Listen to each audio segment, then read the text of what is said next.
forget that you done for me. Baby, gonna take the charge and take the fall from me. Would love to take you shopping, but girl, I'm in your toys. Sorry, little mama, I can give you more.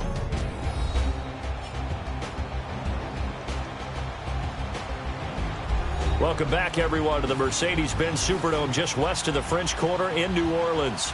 You haven't missed a thing as we're just about set for the opening kickoff.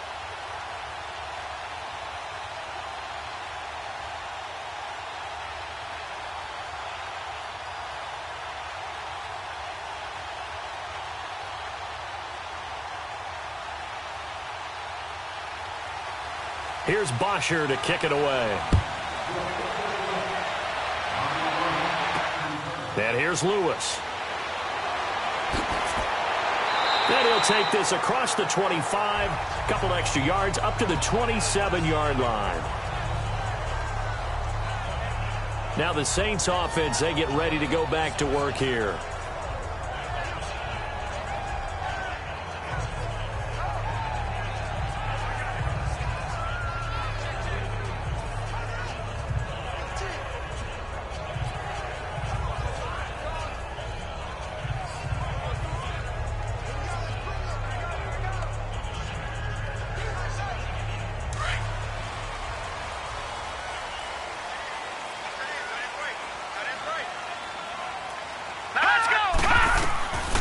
They'll come out throwing here to start the drive.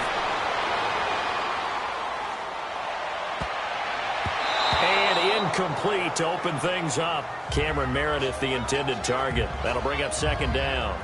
And that's one he's got to be happy to have back. There wasn't a hole open in the zone. You'd have to think on early downs like that first down there, need to be a little bit more careful. Yeah, fortunately for him, got a couple more downs to play with.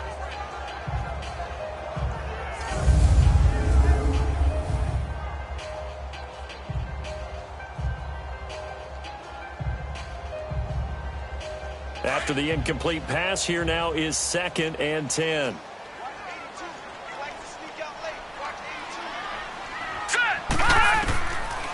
Now he'll look to throw here on 2nd and 10. Caught by the tight end Watson. And he'll get it up to the 33-yard line.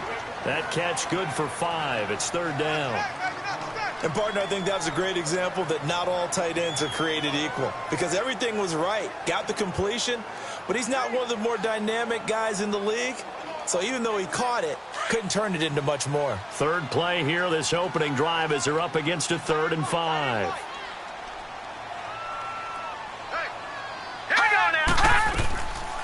He'll drop to throw. That's complete to Meredith. And able to get this one across the 45 before he's brought down. His first catch, good for 14 there and a first down.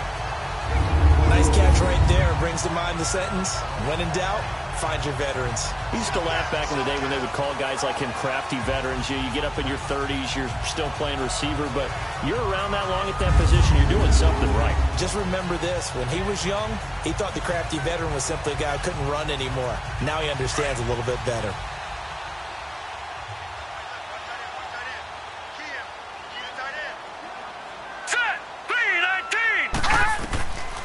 Looking to throw. Almost able to intercept it. That's one he would have liked to have held on to on this first drive. Instead, 2nd down. That's already the 3rd time they've looked his way on this opening drive. He's caught one of the 3. But that doesn't mean they won't continue to go in that direction. It feels like they think they've got something good going there, and they think those numbers are going to increase. So they'll come up after the incompletion for 2nd down.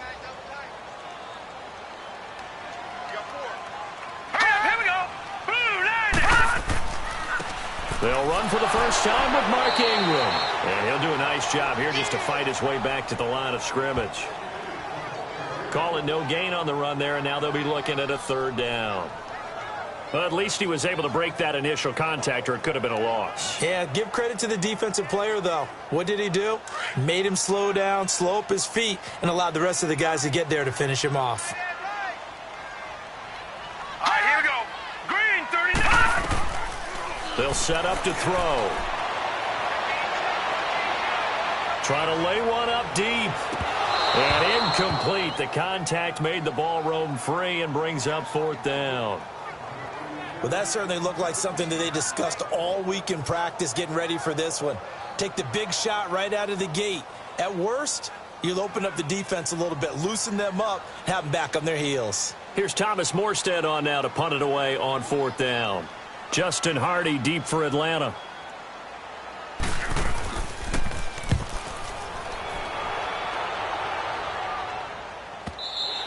And this is going to hit the goal line and continue on into the end zone for a touchback. Now the Falcons offense gets ready to head back onto the field.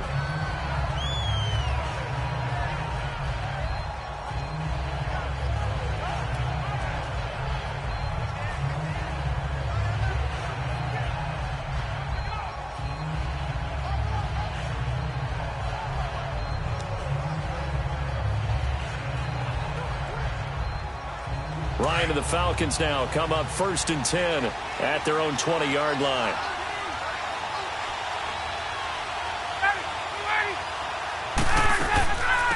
The former Indiana Hoosier here, Tevin Coleman.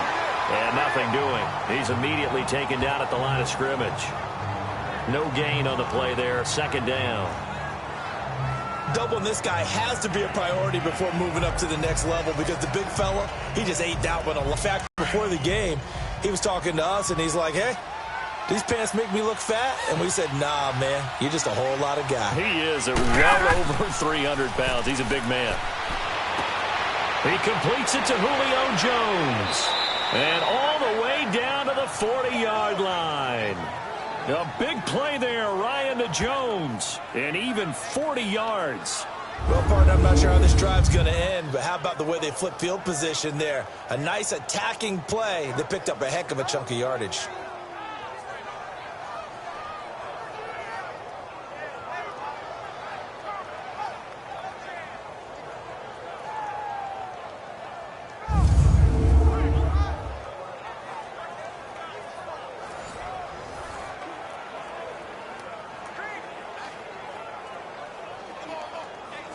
So in Saints territory now. Here's 1st and 10 right at the 40.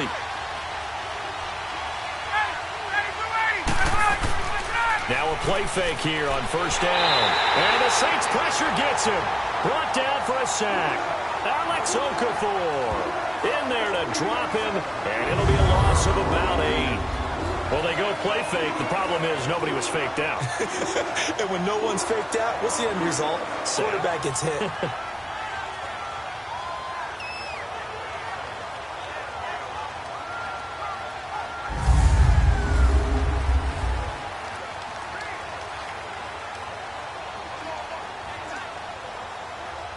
So that complicates things a bit here. 18 yards to go now on 2nd down. They'll run for the first time with Devontae Freeman. And that play going absolutely nowhere as he's belted before he could get out of the backfield. I know when I was a kid, I always got real excited when I saw those lateral type runs. But the best backs that made it happen, they put a foot in the ground and just go. That didn't happen there. That play got swallowed up.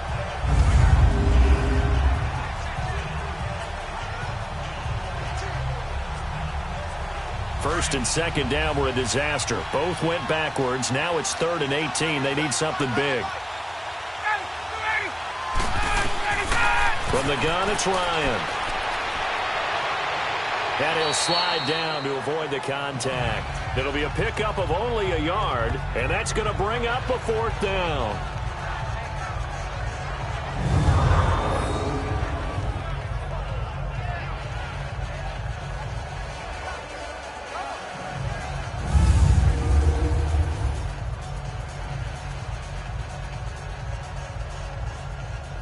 On 4th down, here's Matt Bosher on to punt.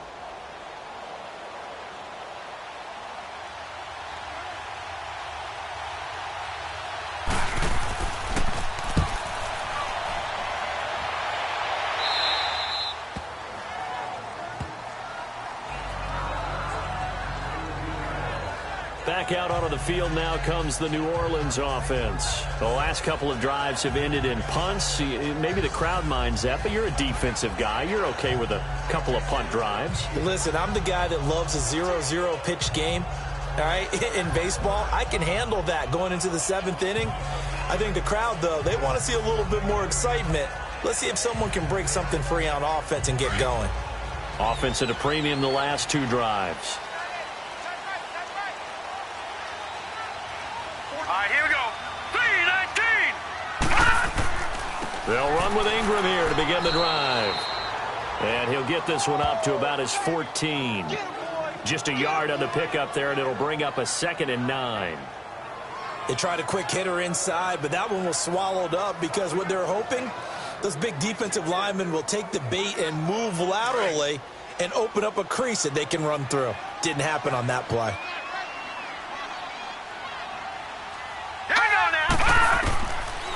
Out of the gun, they'll look to throw. And he's taken down. Back at his own 7. Jack Crawford breaking through to get him for a loss of 7.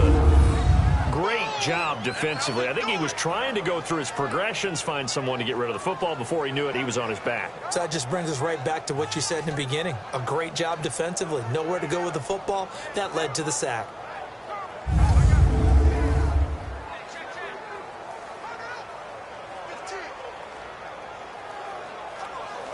After the sack, they'll come up now 3rd and long. Yeah, I wouldn't be surprised to see them run the ball here just to try and get some space. All right, here we go. Green, 39. No run call here. They'll look to throw instead. He dumps it down to Ingram. And he'll be a couple yards shy of the 20 at the 18. They pick up 10, but it'll still lead to a 4th down. So they wind up throwing it against your advice, but the result's still a 4th down. Well, it did turn out to be a safe throw. And you know how sometimes coaches talk about using short passing game as a run? Essentially, that's what they did there. Now they can kick it away. Here's Thomas Morstead now, standing right on his own 5-yard line.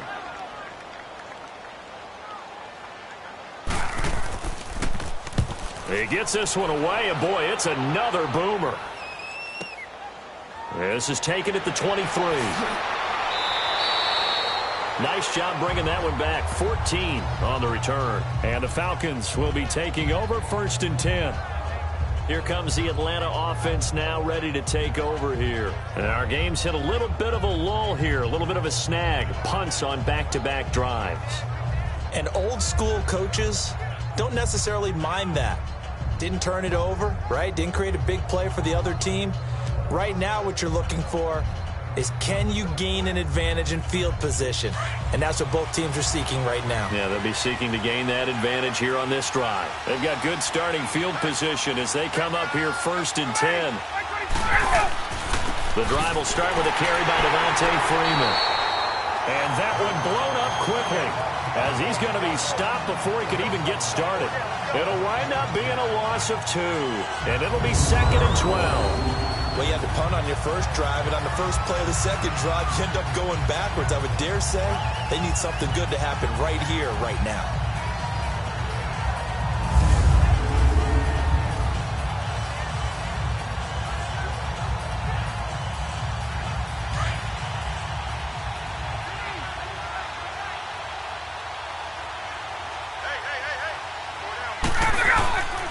Off the play fake to Freeman. It's Ryan. Rush coming, and he's taken down. Demario Davis not dropping into coverage. He comes on the blitz and takes him down for a loss of 9. Brandon, if I'm an offensive coordinator and I see an all-out rush like that, I file it away because I'm going to use their aggressiveness against them as this game goes on. I'm going to hit them with a screen soon.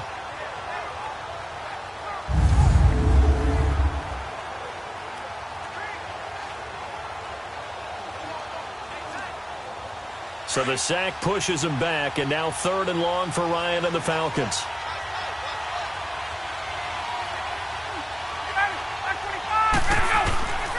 From the shotgun, Ryan. Oh, the ball comes out on the hit, but they'll say it's incomplete.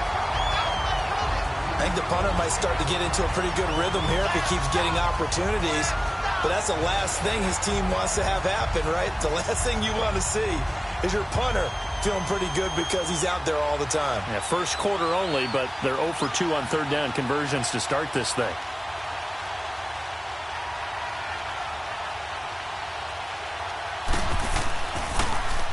The punter Bosher on now as he gets this one away. This is taken at the 15. That's going to go in the books as a 55-yard punt. Well done. And the Saints will take over with a first down and 10. The Saints coming out now to take the field. They've had it twice. They've punted twice. Not the start they were hoping for. Not at all, and let's face it, every facility we visit, everyone talks about converting on third down, how big that is. In this situation, they've had to punt it away twice, so they're furiously going over things on the sidelines. What do we need to do to pick up a first down and change our momentum?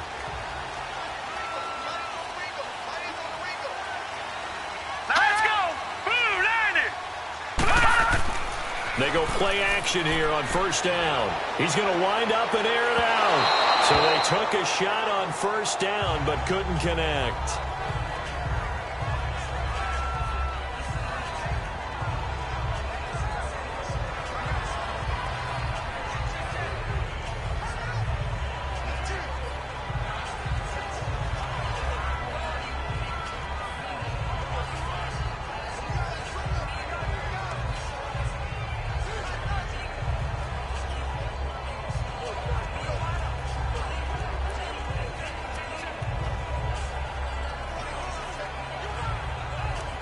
So now 2nd and 10 after the incompletion on first down.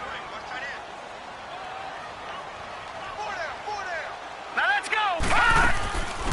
They'll run it for the first time with Alvin Kamara. And he's taken down, but not before he gets this across the 25-yard line. It's a gain of 11 yards that time, and it produces a new set of downs. Alvin Kamara really settling into the league in his second season. And, of course, he came out of Tennessee, but not a lot of people remember he started at Alabama. He did and got caught in that big mix of running backs at Bama. And they like those bigger, thicker runners, those guys who can break down defenses through the middle. Alvin Kamara ended up leaving Alabama, going to a junior college for a while. I believe he went to Hutchinson Junior College before matriculating at Tennessee and finding his way to the NFL, where he is now a star. Hurry up, here we go. Green 39. Green 39. On first down, he'll drop to throw. Incomplete. Let's face it, you can run the route tree as many times as you want, get in sync, practice it, do all those things. But once you get to game speed, it doesn't always time up quite that well. That one goes incomplete. So they'll come up after the incompletion for second down. Let's go. On second down, Ingram. And he's going to be met at the line of scrimmage and taken down. No gain on that one as it brings up a 3rd and 10. Off the corner. Where'd he come from? Well, I guess he came off the corner, but really nice play. I like when you're able to pose a question and answer it at the same time. That's exactly where he came from, but it's not something that you normally see. Most of the time, we're thinking about those guys covering pass catchers. In this case, he was a big factor in the run game. No gain. He'll look to throw. And he couldn't hang on to it through the contact. Incomplete. You hear the calls for a penalty, but I just don't think so. I think in this situation, the defender was making sure his guy couldn't hold on to the football. So I don't see anything that warranted a flag. No, I'm with you. There was contact, but I'm happy they kept that flag in the back pocket. Here's Thomas Morstead now as he's on to punt for New Orleans. And he's getting a workout here in this first quarter as he gets it away. And a great job here. This is going to turn out to be a beauty. This is marked down at about the 3-yard line.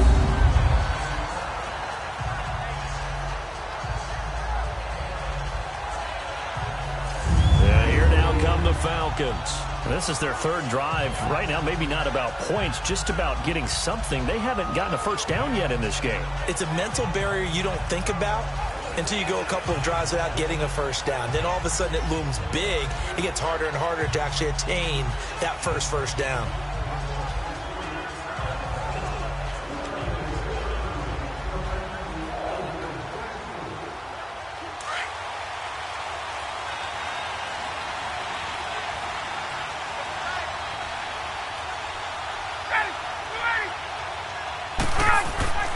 They'll run with Freeman here to begin the drive. And that gets him a little room as he'll take this up over the 10-yard line. Just what you want on a first down run. Call it 8 yards, and it's 2nd and 2. And that run there does nothing but juice up the guys who are moving the football. I mean, if you're an offensive lineman, people running it, actually the guy calling plays, you're almost jumping up and down in jubilation, aren't you? And now you've got options on 2nd down. And big-time options. You might want to think about play action and try and get something cheap right here over the top. A fake to Freeman. Now it's Ryan. And he's got the rookie from Alabama, Calvin Ridley. And they're able to bring him down at the 20. His first catch, good for 9 and a first down. And just a small glimpse there as to why they like this rookie so much. And that's why they lit up a little bit in our meetings with the coaching staff, didn't they? Yeah, when we talked about him, they did. Yeah, you know, they like his work ethic. You know, this guy's running every route well in the route tree and getting better at it all the time, really honing his game. They expect a pretty good jump out of him as things continue to move on.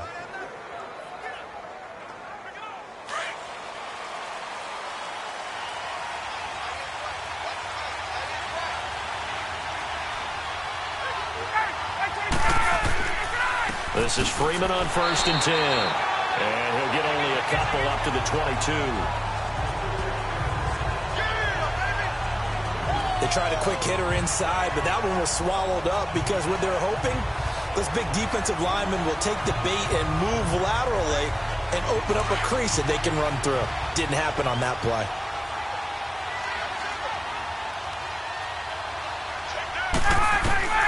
On 2nd down, Ryan. His throw incomplete. Austin Hooper, the tight end, was the intended target. And it's 3rd down. When I watched that play, I thought about what my coaches had told me in the past. The biggest teaching point, get your head around. Locate the football so you can make a play on it while it's in the air. That's exactly what he did there. That was nice.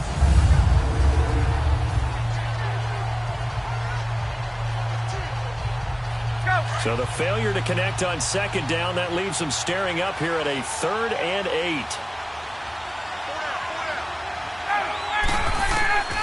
On 3rd down, Ryan. He's going to go for a big play downfield. Looking for Jones, and it's intercepted.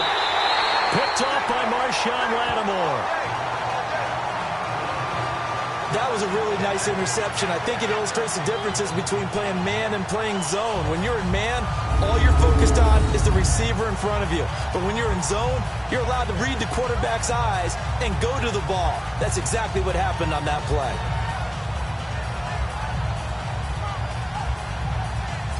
Now the Saints, they trot their offense out here. The results for them so far not that great. Well, not good at all. 3 drives, 3 punts. Yeah, and now what you're doing is you're looking at your play sheet, trying to figure out what you're going against defensively. I wonder, are they showing them something they haven't seen or anticipated in practice, and maybe that's throwing them off? Or do they just have to go to a different play calling section and try and run some offense that way?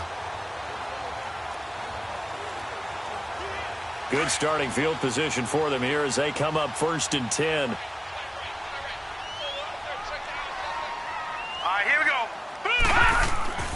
The drive starts here with a carry by Ingram. And hard running's going to get him over the 40 to the 42. Call it a gain of 4 on 1st, and that'll make it 2nd down. And that was a good run. This was only one of 9 guys to go over 1,000 yards in 2017. And I think you can't let him run wild here. What do you think, 100 yards, the measuring stick? Always. That is the threshold. You want to keep him under that if you want to play good defense. All right, here we go. Green 39. Green 39. Here's a play fake as they set up to throw. And that is incomplete. He was trying to get it that time to Ted Ginn. And that takes us from 2nd to 3rd down. I know our vantage point might be a little bit better way up here, but that looked like an ill-advised throw to me. I didn't see anything open, and this play just didn't look right from the beginning. It did not. I thought he might get outside and just chuck it away. Dangerous pass, incomplete. So after the 2nd down incompletion, they'll come up now against a 3rd and 6. They'll set up a throw. And he can't bring it in. Incomplete. He dropped it on the crossing route. 4th down now. Some mistakes already in the first quarter. If he holds on to that one, first down. Yeah, and I'll guarantee you that at least one defensive back out there has reminded him of that fact, trying to get into his head and hoping that'll affect him the rest of the game.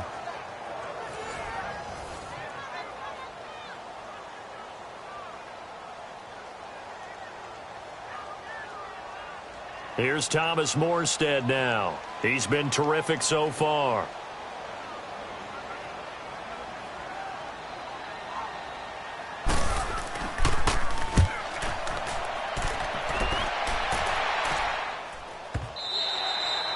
And that'll hit in the end zone. Much too much leg there. That'll be a touchback.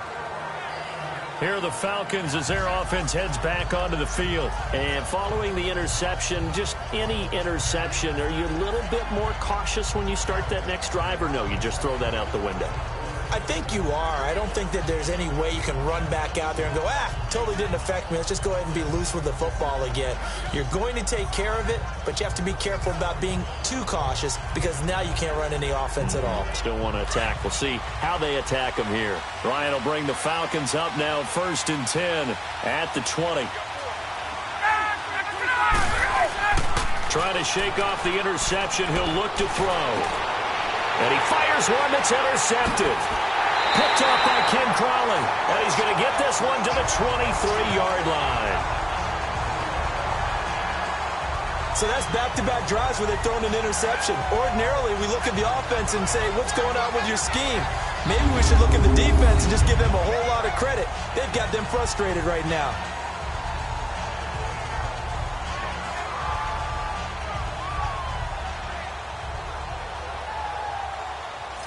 The Saints offense now, they get ready to head back onto the field. And right now these guys, they're shuffling a little bit, maybe doubting, because 3 straight drives have ended with them punting the football away. Yeah, so you start pointing fingers at each other a little bit, asking a lot of questions. What are you seeing? What are you getting? Maybe trying to narrow down your playbook a little bit and maybe get simpler rather than more complex in order to try and fashion together a drive.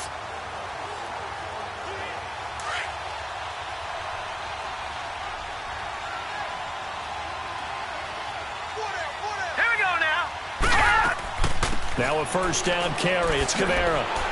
He'll be brought down short of the 15, but a really good move on the run. It's a 6-yard gain on the ground, and that'll make it 2nd and 4. A quick burst there, and he nicely bit off a pretty decent gain.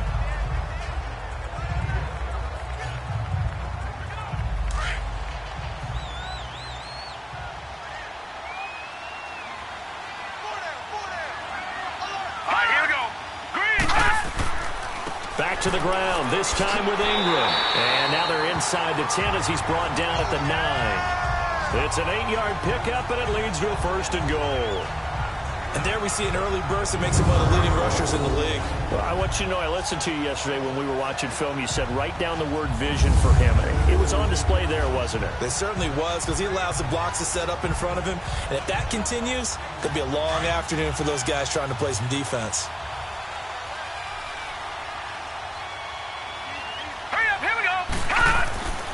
Now back to throw.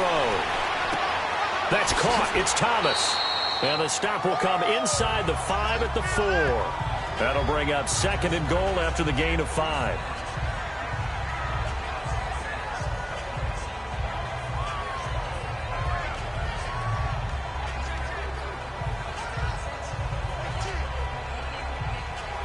Second and goal from inside the 5. They come out 5 wide, 3 of them to the right side. They're going to look to throw.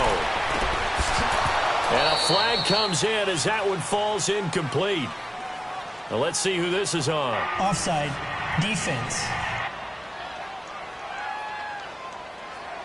And that one was relatively easy to see. I noticed that from up here. Yeah, it doesn't take a whole lot, does it? Sometimes you get multiples. What I always love on these offsides is when each side points at the other. Hey, you did it. No, you did it. They deciphered that one correctly.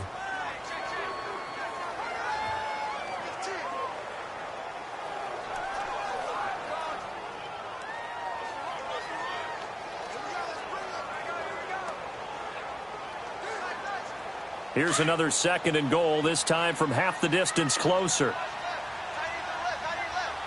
It's a 5-receiver set. 3 to the left, 2 to the right.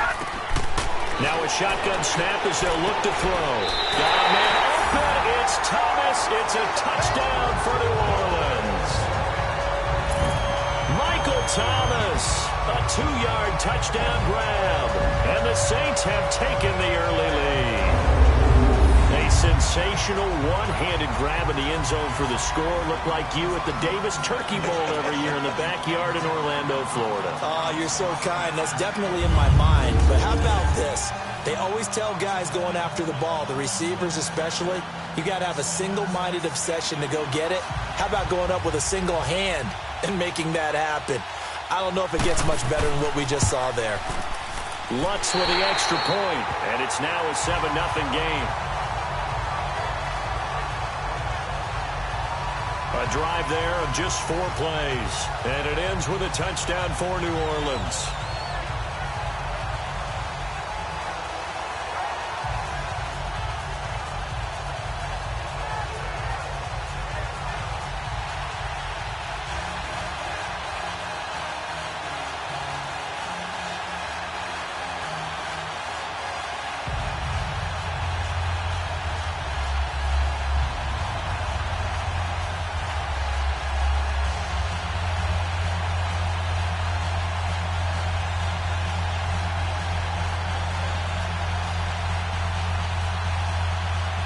Lutz now to kick this one away. This fielded a few yards into the end zone. And no run back here. This will be a touchback, and it comes out to the 25-yard line. Matt Ryan and the offense heading back onto the field. Interesting stat line right now. Technically, he's completed 4 passes, 2 to his team and then 2 to the wrong team. It makes you wonder what he's seeing downfield because he has completed 2 passes to his own team, but the interceptions are troubling. Is he going through the wrong reads, the wrong progressions? Is he getting fooled by defenses? They've got to figure that out over on the sidelines, working on that Surface Pro to see what they say.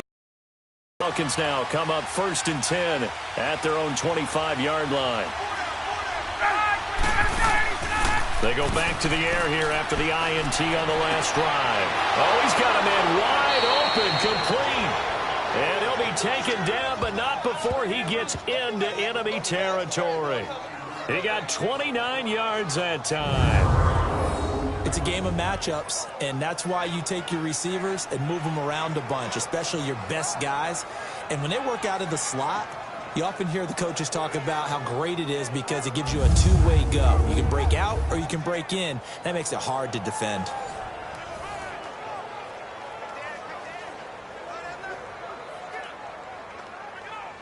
So in Saints territory now. Here's 1st and 10 at the 46. They'll throw on 1st down with Ryan. And finding the tight end, Hooper. And he'll go down inside the 45 before going out of bounds. The completion good for 3, and it's 2nd down.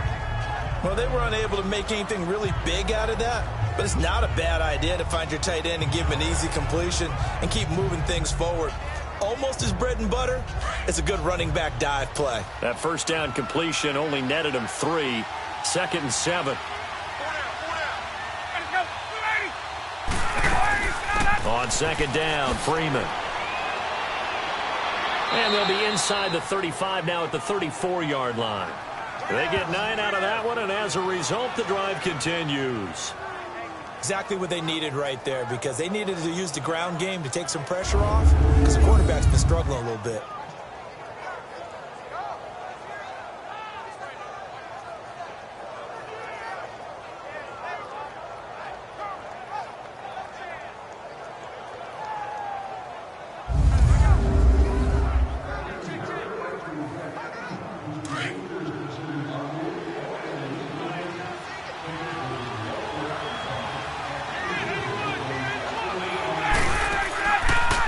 The play fake. Here's Ryan. And he will find Ridley on the left side. And brought down, but not before they're inside the 25. They pick up 12 on the play there, and they move the chains. Partner, this is one of the best routes anyone can have in their offensive playbook. tough to defend because you think it's a go route, and then he breaks it back on the comeback. But there's one other thing you need as well. A well-thrown ball? Exactly right. You have a guy who has some precision in throwing the football because of the timing of the route.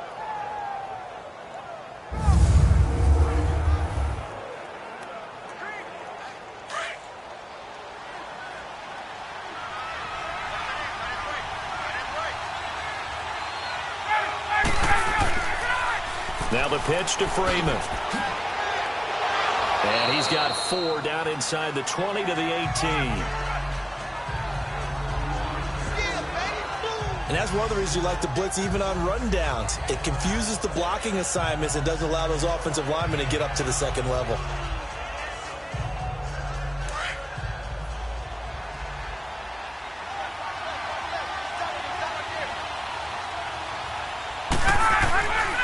Freeman again.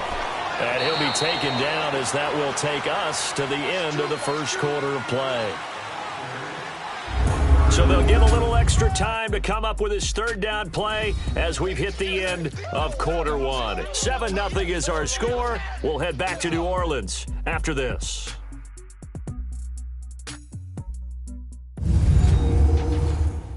The NFL on EA Sports is fueled by Gatorade, the sports fuel company. Alongside Charles Davis, Brandon Gaudin, it's the Falcons in possession to begin quarter number 2. They're on the march, but facing a third down here.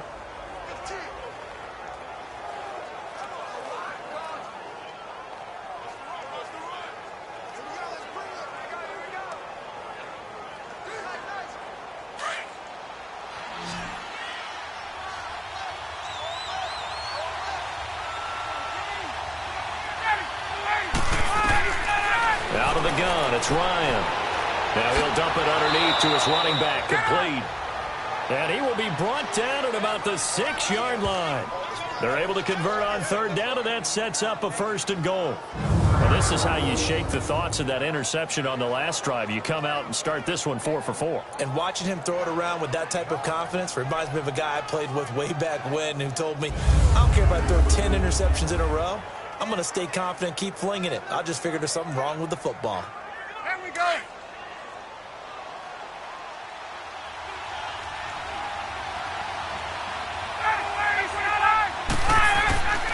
They'll run here with Freeman. And he'll take it into the end zone. Touchdown, Atlanta. Devontae Freeman, a 6-yard touchdown run. And the Falcons are an extra point away from tying the football game. And there you go. Nothing really too complex. Block, keep to your assignments, let them run it in. They did it. Fundamental football. Good blocking beats good tackling on that play. End result, touchdown.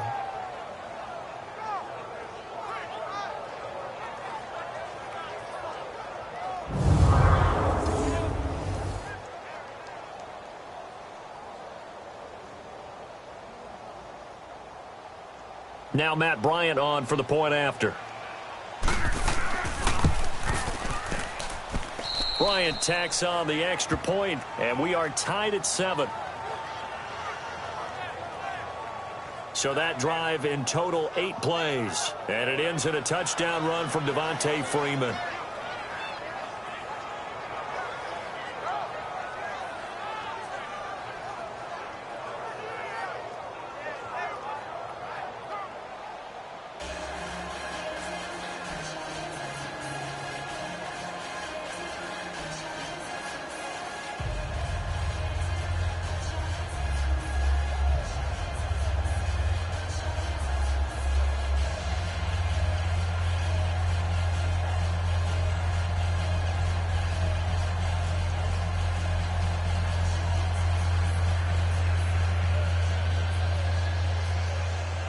So a tie ball game here as the kick's away. And here's Lewis. And not a bad return here. He gets it out to the 25-yard line.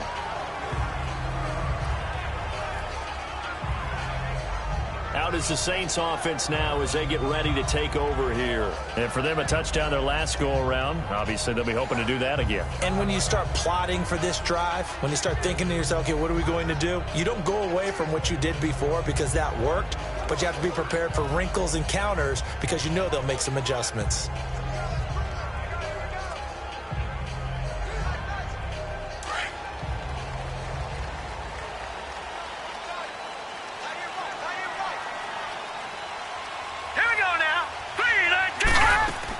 They begin on the ground with Kamara. And not a whole lot doing there as he'll get it up to about the 28-yard line. Vic Beasley able to make the tackle. They'd love to just strike back with a touchdown right here, and if it's a long play, so be it. But the main goal, get a couple of first downs, run some plays, run some clock, allow their defense to get a chance to catch their breath, settle down, and relax a little bit after they just gave up a score. All right, here we go. From the shotgun, he'll look to throw. That's caught by Meredith right side. And he'll be brought down right around the 37. It's a 9-yard gain, and it keeps the drive moving.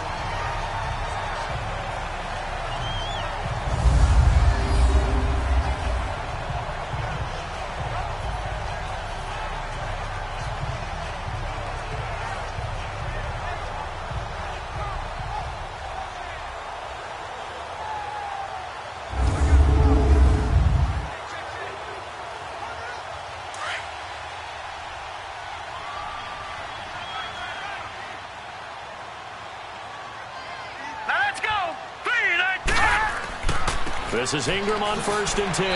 And a good swarm to the football defensively as they get him down at about the 40. Up from his linebacker spot, Deion Jones making the play. What's the old expression, 3 yards in a cloud of dust? In this case, it's dust-covered pellets. It's no longer that old grass that we used to play on, right, and chew it up. Now we've got that artificial surface. You see the pellets go up. Still a nice play by the defense. Hurry up, here we go. They stay on the ground. This time it's Kamara. And he'll be brought down just shy of midfield at the 49-yard line. 9 yards on the pickup there, and it keeps the drive alive. They're making it look easy out there. Another first down. So far on this drive, let me do this little bit of math here. 4 plays, 3 first downs. That's a pretty good recipe for success.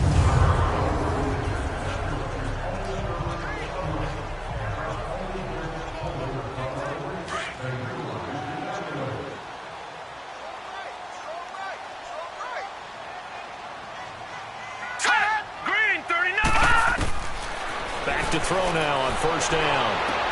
And he'll go down inside the 45 before going out of bounds. 7 yards, the pickup on the pitch and catch. It's likely you're going to end up near the sideline. And what did we just see there? Toe tap. You got it. The benefits of practice. Toe tapping, foot dragging, picking it up, and making sure it was a catch. So the ref takes a peek here, wants to see if the receiver had possession and both feet inbounds. If this were a college game, this would be a legal catch. It's the second foot that they're looking at to make sure it gets down. You have to have 2 inbounds in the NFL.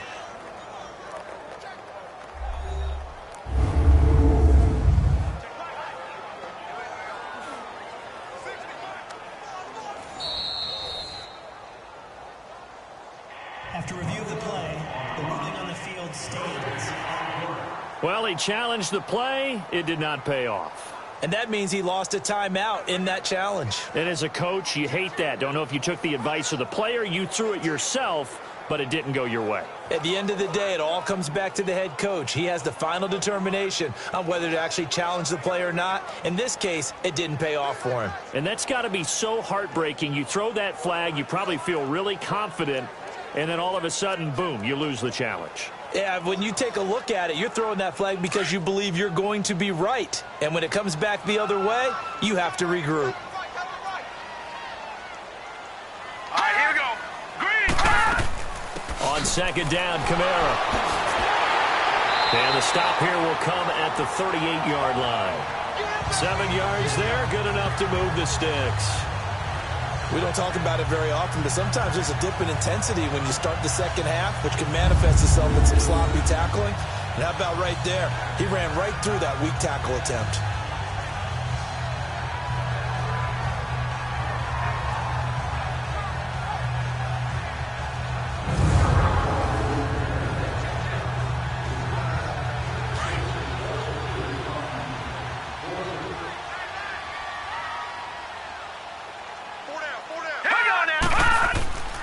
They'll look to throw now on first down.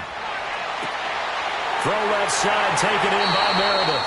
And he's going to be taken down, but not before reaching the 15-yard line. 23 yards on the play.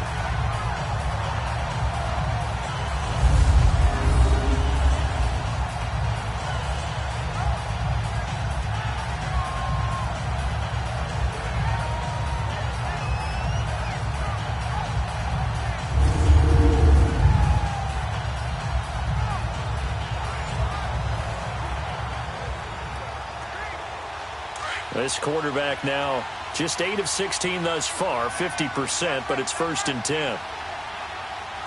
Hurry up, here we go. Now a handoff to Ingram. And this play goes nowhere, losing yardage back to the 15.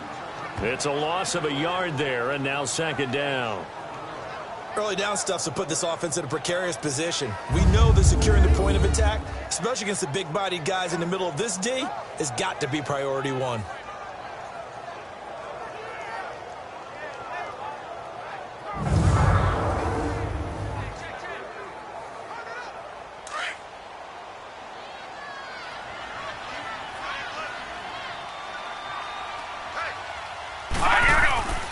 Again, they'll run with Ingram. And he is going to be stopped cold behind the line of scrimmage. They'll lose a yard, and it brings up 3rd. I know the scouting report on him is that he doesn't possess the eye discipline to be an elite linebacker. And what that means is his ability to read, react, and make a play.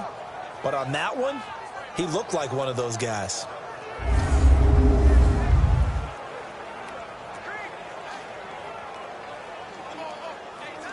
The Saints on 3rd down, just 1 for 5 to this point. This is 3rd and 11. Hey. Set. Green. Pass. They'll look to throw. He hits his target, left side, Watson. And he'll go down here at the 12-yard line. They get only 4 that time as that leads us to a 4th down. One thing you're hoping for when you run drag routes, you're able to hit a receiver in stride, and he can pick up a lot of yardage after the catch. But in this situation, the defense was effective, able to stop him before he could get a good head of steam going.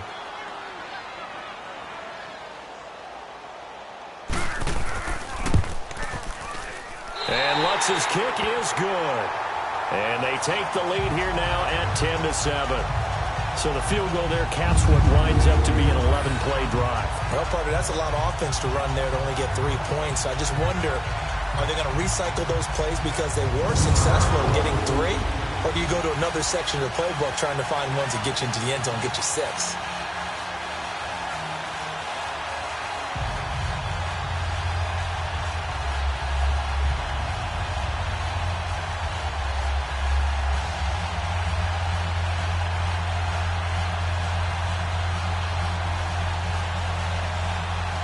Following the made field goal, Lutz to kick it away. This is fielded a couple yards deep. And he'll be brought down at the 23, make it the 24-yard line. Now the Falcons offense, they get ready to head back out here. And they're hoping to redo their efforts in the last drive when they got into the end zone. And just think of what it's like now on the sideline. Because when you score a touchdown, you have to go over and look at the tablet and see what you did on the last drive. When you scored points, it's a whole lot better view than when you're trying to figure out how to fix things there.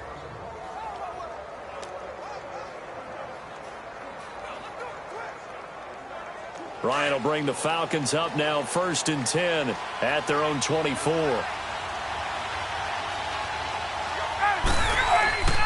Now a play fake here on 1st down. This one complete to Mohamed Sanu. And they get him down, but not before he takes it across the 40-yard line. They give him 17 yards that time as that'll move the chains. The goal for any offense versus his own defense, find the holes where guys are available and put the ball on the receiver before any defender can step up and fill it. They did it well there. Perfectly executed crossing route.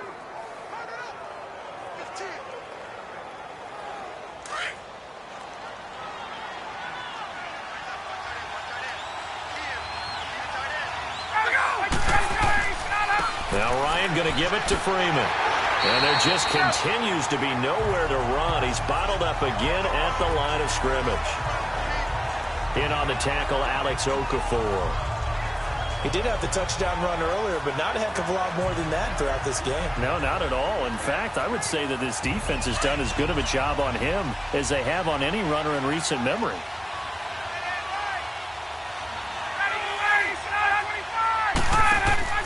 Off the play fake to Freeman. It's Ryan.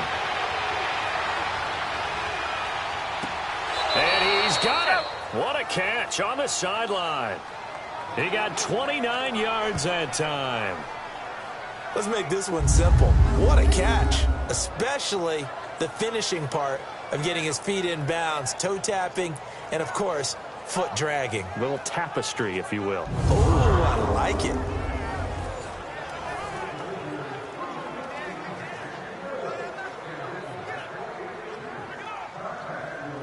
So in Saints territory now. Here's 1st and 10 at the 30-yard line.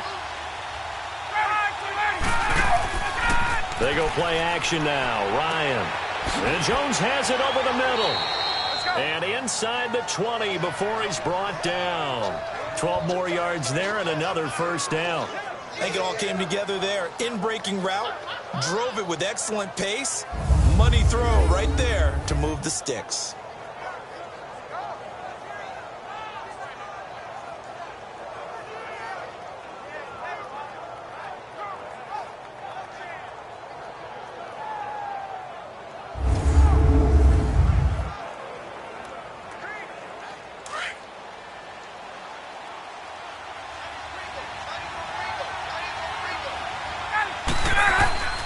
And now a 10th carry for Freeman.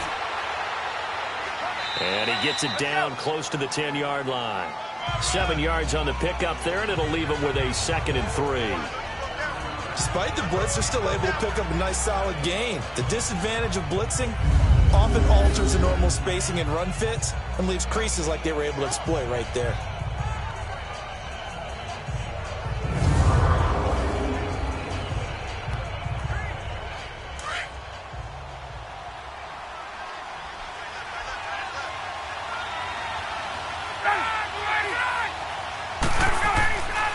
Again, they'll run with Freeman. And he'll be brought down here at the 3-yard line. It's an 8-yard pickup, and it leads to a 1st and goal. For a lot of guys playing this game, there's no better feeling than running right through a tackle. He's able to lower his center of gravity and churn his legs for a really nice pickup.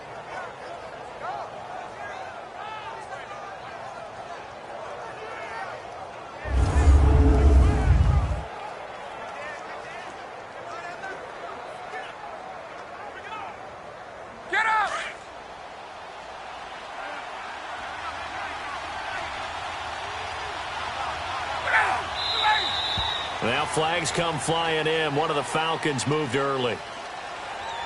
False start, offense. And that'll be accepted, of course, and that moves him back 5.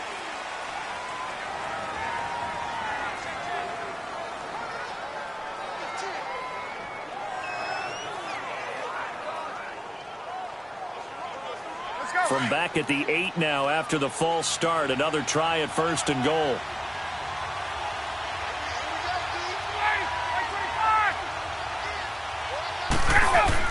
After the penalty, here's Freeman. And he'll work his way closer to the goal line as he's got 5 down to the 3. Well, Brandon, we always know that once you score 1 touchdown, you're without a doubt. And so far today, he's got 1, but was denied as he tried to get the 2nd one. 2nd and goal, and the lone man in the backfield is Freeman. They'll look to run with Freeman. And a nice move will yield nothing as he's stopped behind the line. And they'll lose a yard that time, and that's going to lead to a 3rd down. That's a really alert defense there because they saw the heavy look come in from the offense, countered it with extra linebackers who brought a little bit of speed and heft, and able to really make a big-time play for their defense.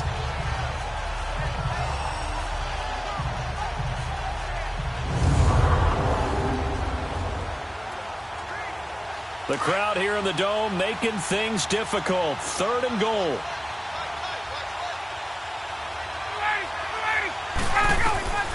On 3rd and goal, Ryan. This is caught. And he is into the end zone for a Falcon touchdown. Austin Hooper from 4 yards out. And the Falcons are in for 6. The tight end position has always been dangerous, especially in the red zone, short field. But now even more so because these tight ends aren't necessarily the tight ends of old.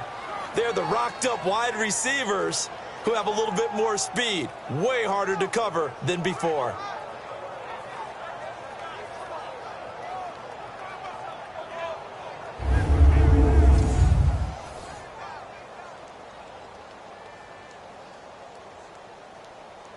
Here's Bryant for the extra point. And oh, it's blocked. They don't want it, boys. They don't want it. They don't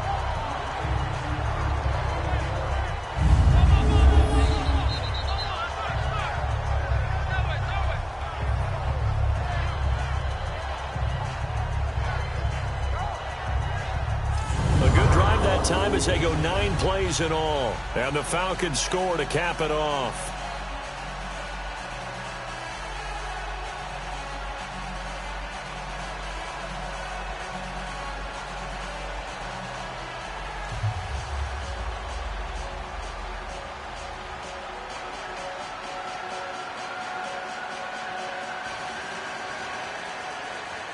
Here's Bosher to kick it away.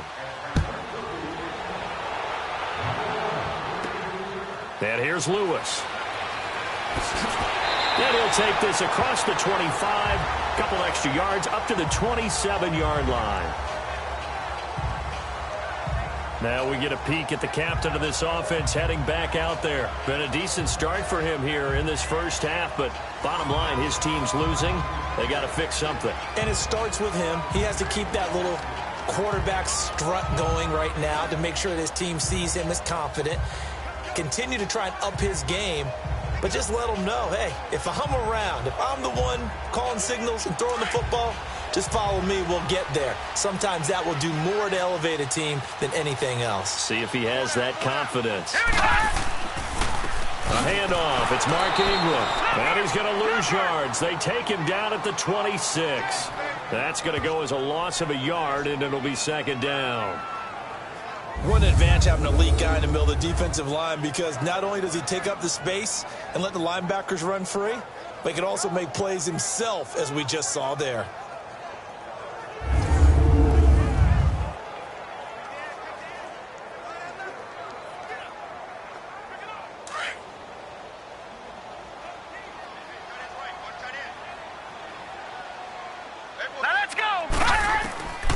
Now they'll throw here out of the gun. And his throw is incomplete.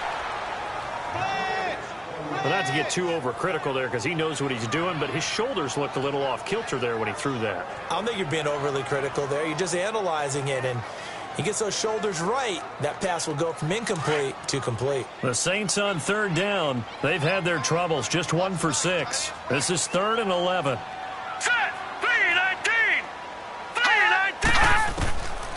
Looking to throw. And Gibbs got it. And he's taken down at the 43, but not before picking up the first. That goes for a gain of 31. There will always be a place for methodically marching the ball downfield. But when you can pick it up in big chunks and strike like that, have explosive plays, that's often the difference in winning and losing. Those types of plays that can knock a defense off balance, that'll drive a team towards a victory.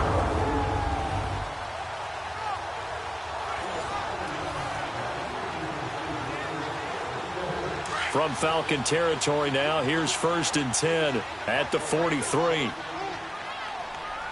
right, here we go. They'll run it now out of the gun. And he'll be brought down at about the 42. Just a yard on the 1st down carry, so it's 2nd and 9. But we just saw a great example of what we talked about with his coach prior to the game. He's definitely one of the better linebackers at reading a play and flowing to make the stop before it turns into something big.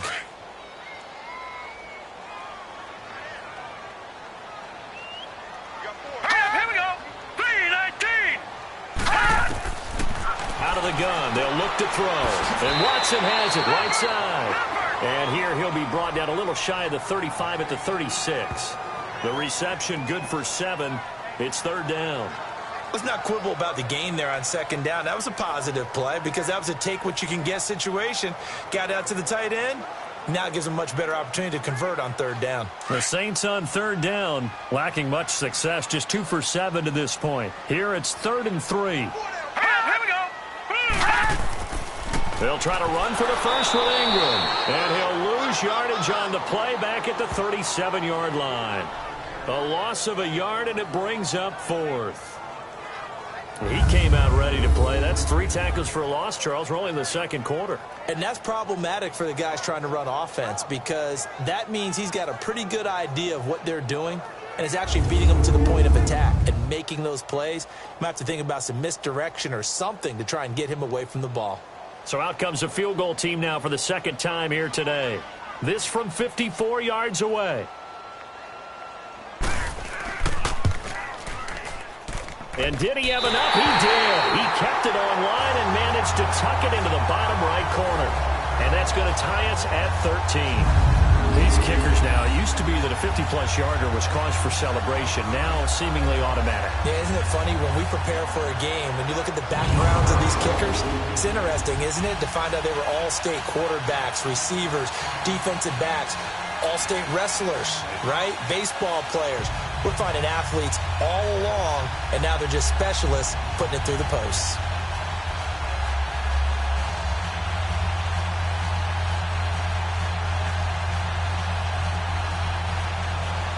So we're right back where we started, all even as the kick's away. This is fielded a couple yards deep. And he'll make it across the 20 as his guys will set up shop at the 23-yard line. So out come the Falcons now.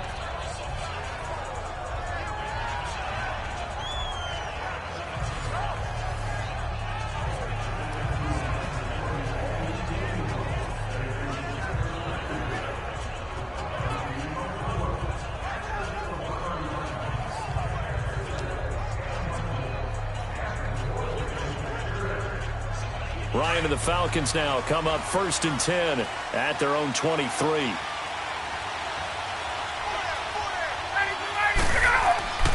On first down, Ryan throwing middle, but it's incomplete.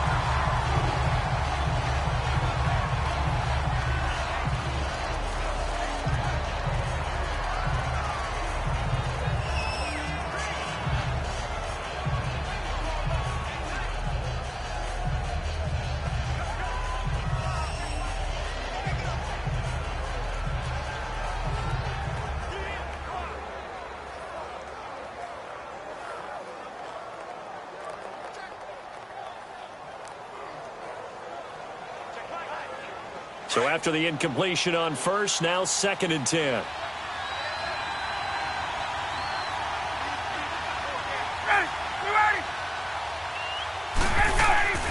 They'll run it now out of the gun.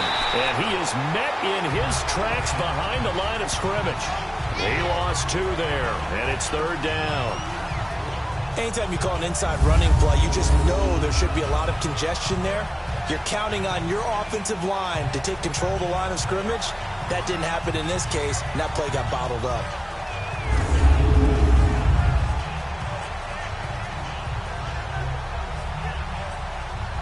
The Falcons on 3rd down, 2 for 5 to this point. This is 3rd down and 12. From the shotgun, Ryan. Looking left side, and he's got a man. It's Freeman. No gain at all on the play there, and that brings up 4th. Usually the offense has an answer to anything a defense throws at them, including a safety valve, and that's what they did on that play. They went there, but the defense still made an excellent play and held them to no gain.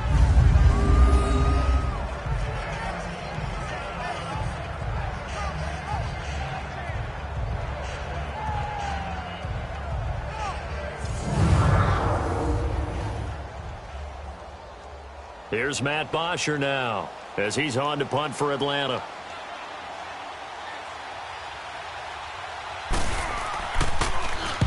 He's been a busy man here in this first half as he gets it away.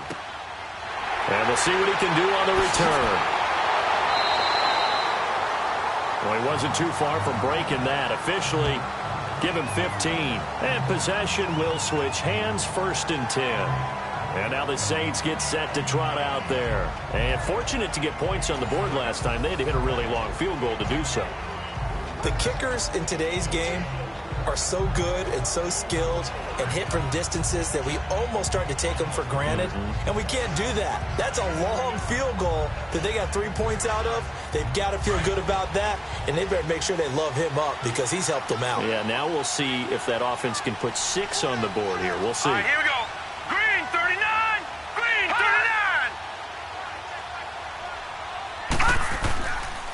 39. They run. It's Mark Ingram. And a good swarm to the football defensively as they get him down at about the 40. 3 yards on the pickup there, and it'll be 2nd down. They tried a quick hitter inside, but that one was swallowed up because what they're hoping, those big defensive linemen will take the bait and move laterally and open up a crease that they can run through. Didn't happen on that play. They don't need to run another play here before the 2-minute warning. Let's see if they do it anyway. They'll look to throw here. And the hit jarred it loose. It's incomplete. You get a tight end like this, and you know he's used to dishing out punishment, but here, he's one that has to absorb the contact, and as a result, unable to hold on to the football. The Saints on 3rd down. They've struggled to the tune of 2 for 8 so far. This is 3rd and 7. Now let's go. Green 39. Here's a play fake as they set up to throw. On the crossing route, complete. It's Thomas. And he's taken down, but not before he gets this into enemy territory across the 40.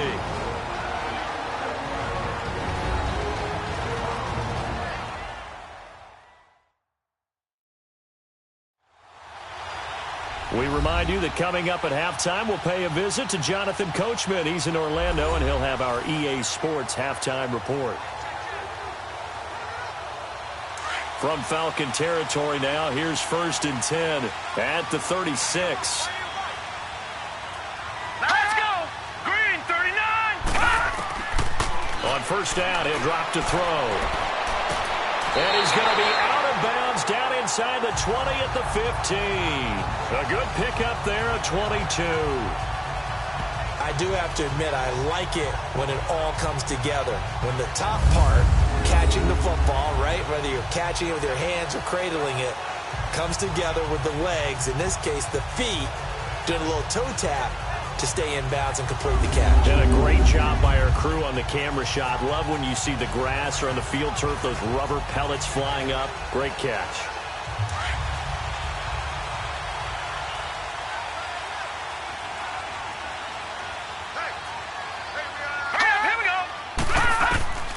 Inside the red zone here. They'll look to throw. His throw caught at about the 5. And all the way down inside the 5 to the 4. 10 more there and another 1st down. Many different ways to create space, but on that play, he did it with that big, wide body of his. Didn't get a whole lot of yardage on the play, but it did what it was supposed to. Pick up a 1st down.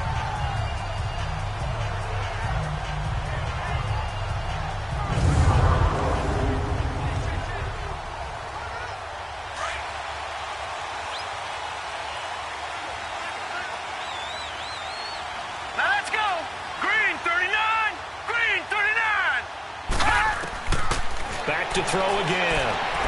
And he just throws this one away. Smart decision here this close to the end zone, and it brings up 2nd down. I'll tell you what, Brandon, if I see a dime look, if I see 6 defensive backs near the goal line, I'm changing to a running play every time. And they had 6 there. Surprised he didn't audible at the line? Very much so. I'm going to count on my offensive line in this situation against the lighter defensive backs and try and push it across the end zone that way.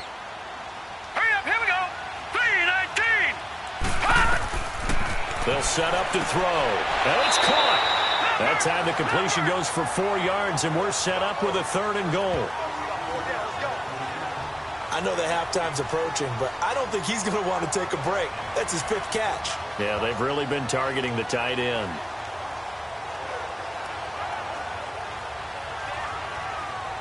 The Saints on third down. They've converted a third of their opportunities, 3 for 9. This is 3rd and goal.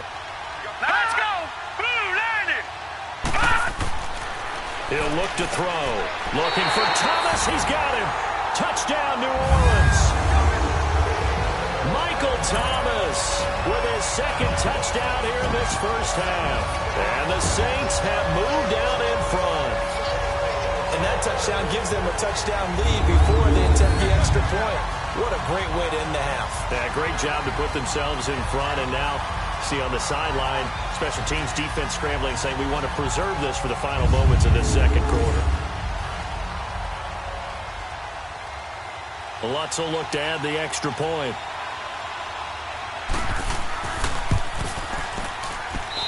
Lutz good on the extra point, and they will take a 7-point lead. So that drive takes them down the field in 8 plays, and it all culminates in a Saints touchdown.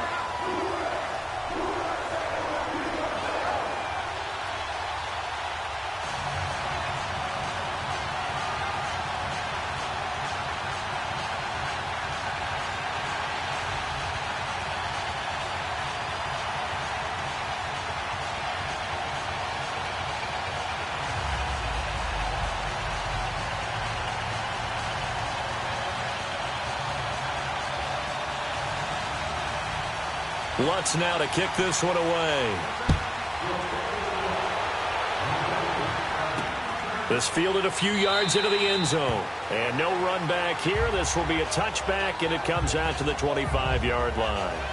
Heading back onto the field, here's a look at Devontae Freeman now. He's been good. They've utilized him well, but they're losing here in the second quarter. What might they change offensively? I think that what you try and do is expand how you get the ball to him a little bit.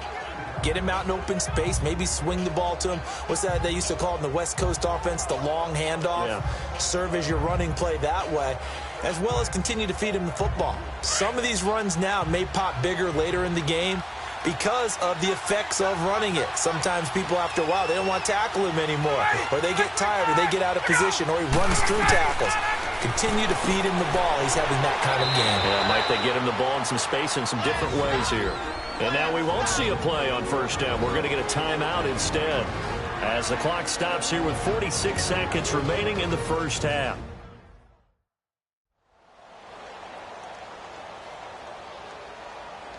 And we're back. The offense had a chance to talk things over. We'll see what they come up with here on this next play.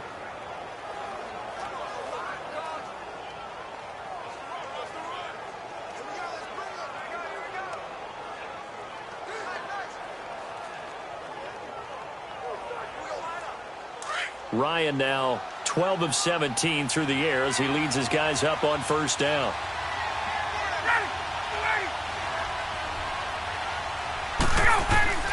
Now Ryan on first down. Toward the center of the field, but it's incomplete. He was hoping to get that one to Tevin Coleman in space, and that'll bring up second down. As we inch closer to the regular season, I'm just peering down at some of the preseason records. Right now, Ravens 4-0, Bengals, Panthers, Cardinals, all 3-0. I guess my question is, what stock do you put in these preseason records? Well, the easy answer is nothing, because the preseason doesn't really matter. But some organizations do put more stock in it than others. Some of them want to win every preseason game. Others don't worry about that at all. Intel has told me that only one team has won the Super Bowl after going 0-4 in the preseason, and that was in a strike year, I believe, when Washington did it. So, for the most part, you just don't want to go winless in the preseason. But remember this, the Browns and the Lions both went 4-0 preseasons, then they went 0-16 in the regular season. Speaking of winless teams, Eagles and Falcons both winless right now, could be Super Bowl contenders. I still think that they're going to be, whether they go winless or not. And now a throw on first down there, but it's incomplete. And it pops free. The collision there jarred the ball loose and brings up second down.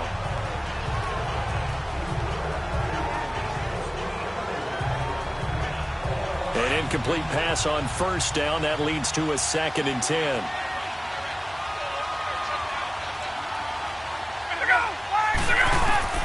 Second and 10 now. Ryan. And that is incomplete. Stopping the clock with 5 seconds to go.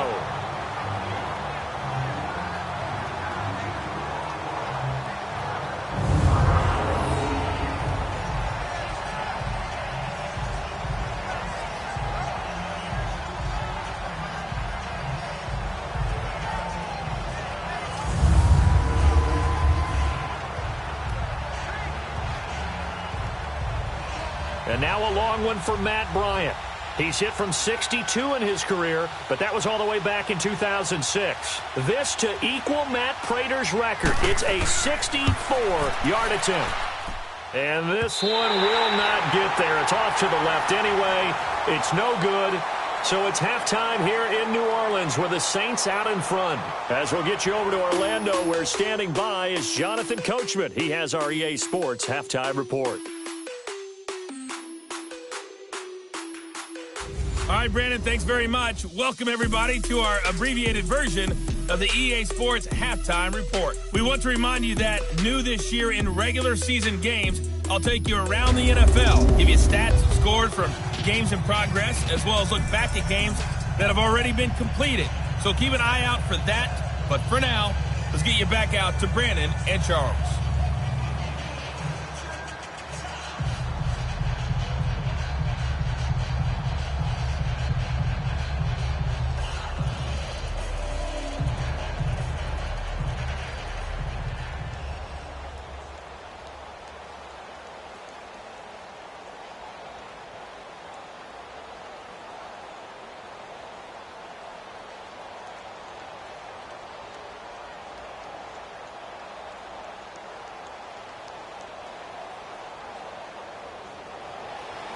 Both teams appear ready for the fight ahead, and we resume action here in quarter number 3.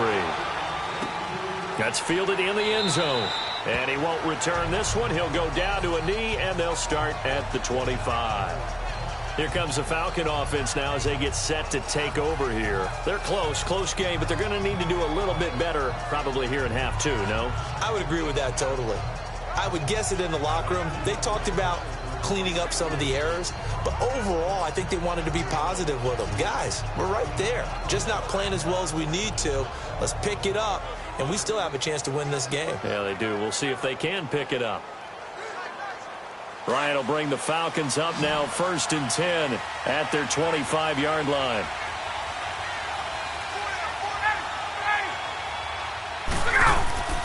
They go play action here on 1st down. And finding the tight end Hooper. And he's able to get this one up to the 45-yard line. A good pickup there of 20 yards. Well, from an offensive perspective, that sure was pretty because the corner route is extremely difficult to defend from my perspective. What we just saw there, is that sort of the evolution of the tight end position? Yeah, I think it is because more and more, tight ends are being treated like wide receivers. These are some agile players who can make a play in any spot on the field. Let's go.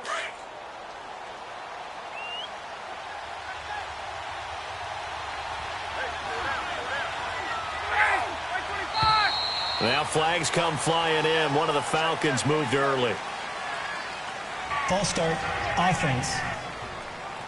So that'll back them up 5.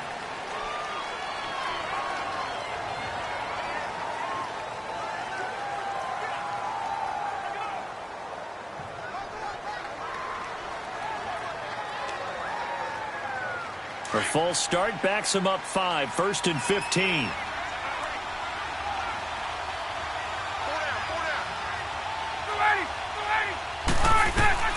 From the gun, it's Ryan. Sanu with a grab over the middle. And he'll get it into enemy territory just across midfield at the 49. It's a solid pickup of 11, and it's 2nd down.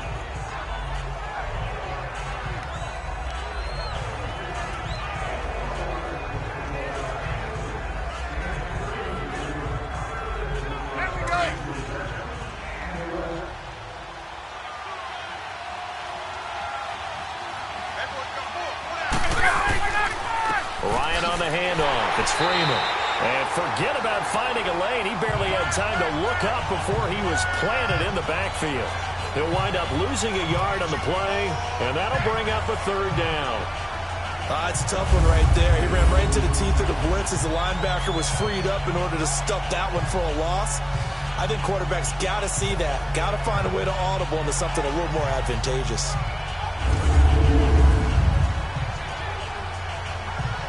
The Falcons on 3rd down. 3 for 7 so far in this game. This is 3rd and 4. From midfield now, here's Ryan. And he's got a man, Calvin Ridley. And he gets this inside the 35-yard line. That'll put him at 66 receiving yards now for the game, and he's got a first down. And, boy, they had high praise for this rookie receiver when we asked the coaches about him, didn't they? They certainly did, and obviously they liked his measurables. Otherwise, they wouldn't have brought him onto the team. Height, weight, speed, all of that. But how about what they really said? Competitiveness. That's what they really liked about him. The way he goes after the football, competes for it, and decides when it's in the air, it's his and only his.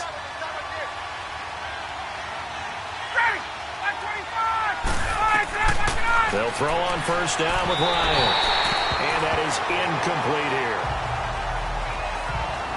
All right, that one fell incomplete there, but the best quarterbacks, they'll miss on 40% of their throws, somewhere in that neighborhood, similar to a great hitter in baseball who's going to fail 7 out of 10 times and still have a great year. In this case, you want perfection, but way better that it hits the ground instead of going to an opposite color jersey. They'll run it now out of the gun. And he's going to fight his way forward here for a modest gain. They get 6 here after the incompletion, and it'll leave them with a 3rd and 4. I think we can safely say that those types of plays are the backbone of this offense. We know not every run's going to be a big hitter, but you know they'll take that type of result on each and every attempt. The Falcons on 3rd down. They're at 50%, 4 for 8. This is 3rd and 4. Out of the gun, it's Ryan. It's caught, Jones. And inside the 20 before he's brought down. Ryan to Jones, the Falcon connection there for a first. This has to go down as one of the simpler routes in the playbook, but oh so effective. Nice completion there. Keeps the sticks moving.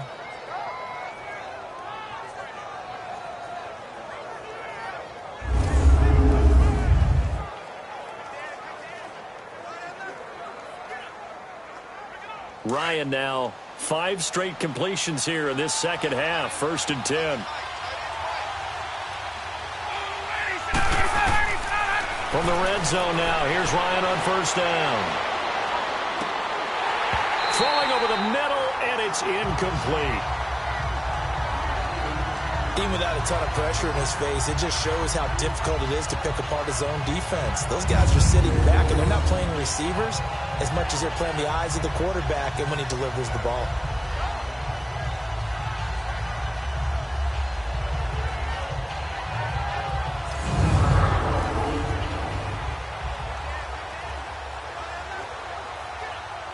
After the incomplete pass, here now is 2nd and 10.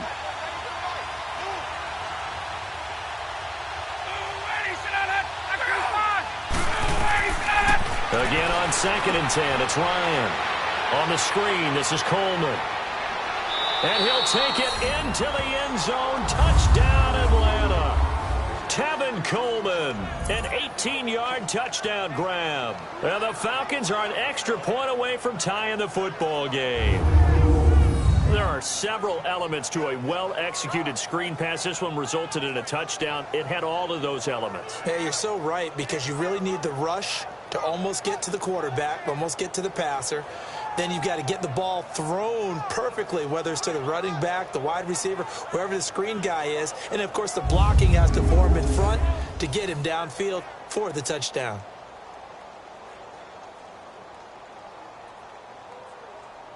Bryant now to tack on the extra point.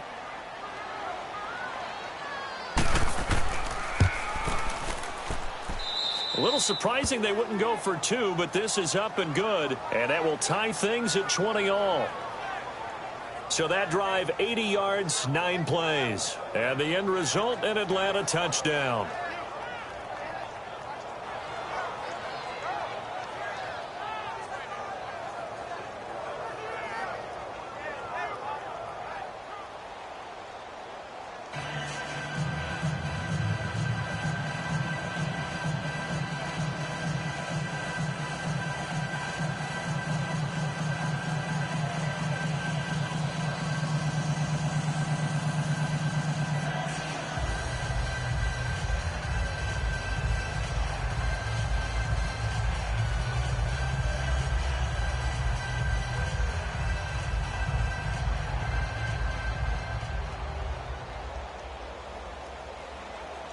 Nothing separating these two teams on the scoreboard as the kick's away here.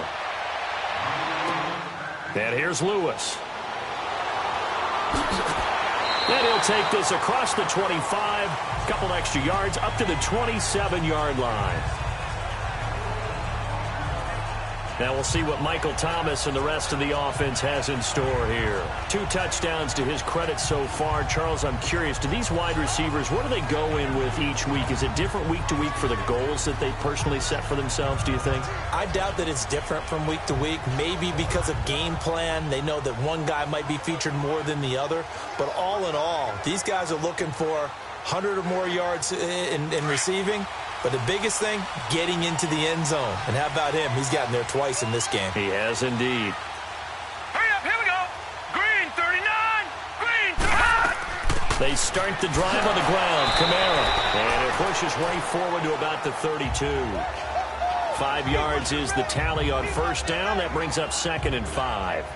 Well, it's time for them to be good teammates right here. And what I mean by that is possess the ball for a little while. Get at least 2 first downs. Give their defense a chance to settle down a little bit after they give up a touchdown.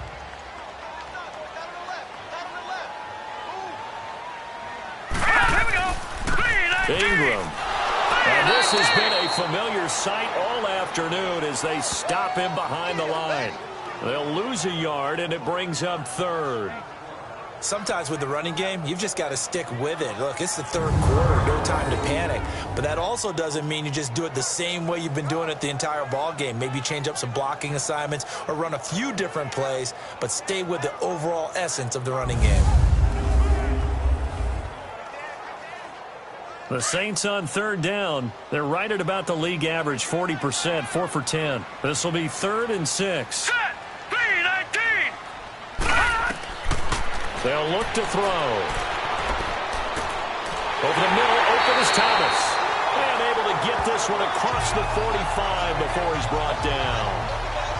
He's been big, 2 touchdowns earlier. Now he's got a first down here. Well, we're used to seeing the guy that you consider the number 1 receiver double covered, but how about this guy? He's double covered and finds a way to make the play for a first down. That's how you increase your Madden rating, right? No doubt about that at all. And you know something? I think we'll hear about that from him soon.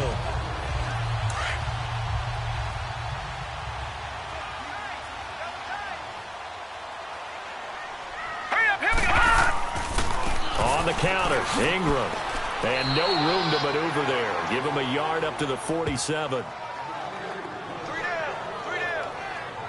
Now, they struggled to get him rolling on the ground in the first half, and that's sort of continuing here in the 3rd quarter. Yeah, but I don't think it's time to abandon the running game. I would say keep feeding the horse, and I believe he'll eventually reward them, especially as we get deeper in the game. Let's go. Ingram again. And he's over midfield and into Falcon territory. Give him 6 yards on the carry. It's going to be 3rd and 3 now. Running lanes were at a premium in the first half, but he's able to find some room there, and he's hoping that that's a precursor of a big second half. The Saints on 3rd down. They've converted 5 times in their many chances thus far. This time it's 3rd and 3. All right, here we go. Here's Ingram. And he will have first down yardage as he's brought down at the 41. They get 6 on the pickup there as the drive will continue. On 3rd down, that's a good job of situational football and understanding where the first down marker was and getting there.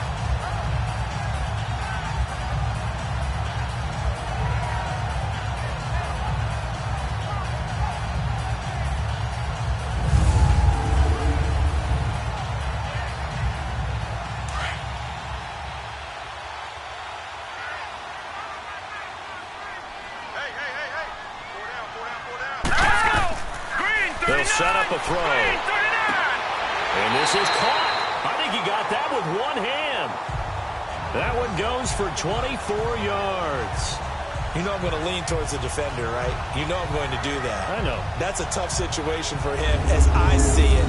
But the truth of the matter is, that ball was not streaking towards him. Had a little arc on it. He's got to find a way to get his head around and make a play on the football.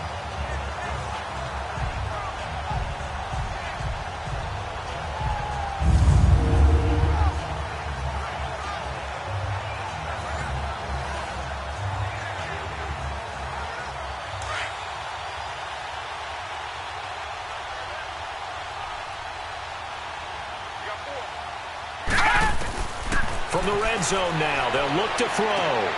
Finds his man, Watson, over the middle. And he's brought down.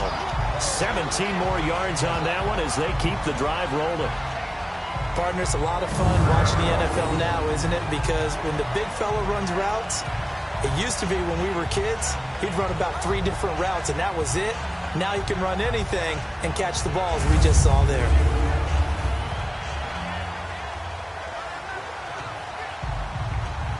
Two big plays in succession. Not sure this D knows what hit him, but now they got to get ready. It's 1st and goal. From the shotgun, he'll look to throw. Over the middle, and it's incomplete. Down this close to the goal line, 1st down. Surprised that wasn't a run? I am, and you know I'm old school. I want to run the ball on 1st down in this situation because 2nd down, that gives me that option of running play action and maybe throwing it. An incomplete pass on 1st down. Here's 2nd and goal.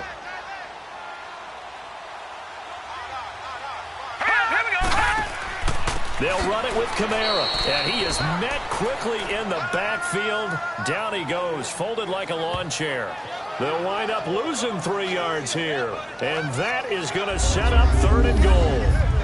On goal-to-goal runs, when you create lost yardage plays, the only way that happens is either called pressure or what I like to call straight-ahead pursuit, a great read, and they get to the backfield and make the play. And that was a big chunk of yardage lost. Well, they've been so good on 3rd down all day long. Can they convert another here on 3rd and goal?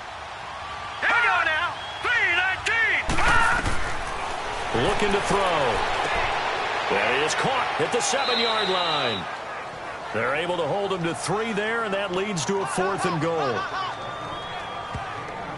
Instead of throwing it downfield, Charles, they just tried to dump it underneath there. You like the call? I do. I think it's a high percentage play because you get the completion, and what you're counting on is your back to use his legs and his elusiveness to make people miss and pick up the 1st down. In this case, it didn't happen.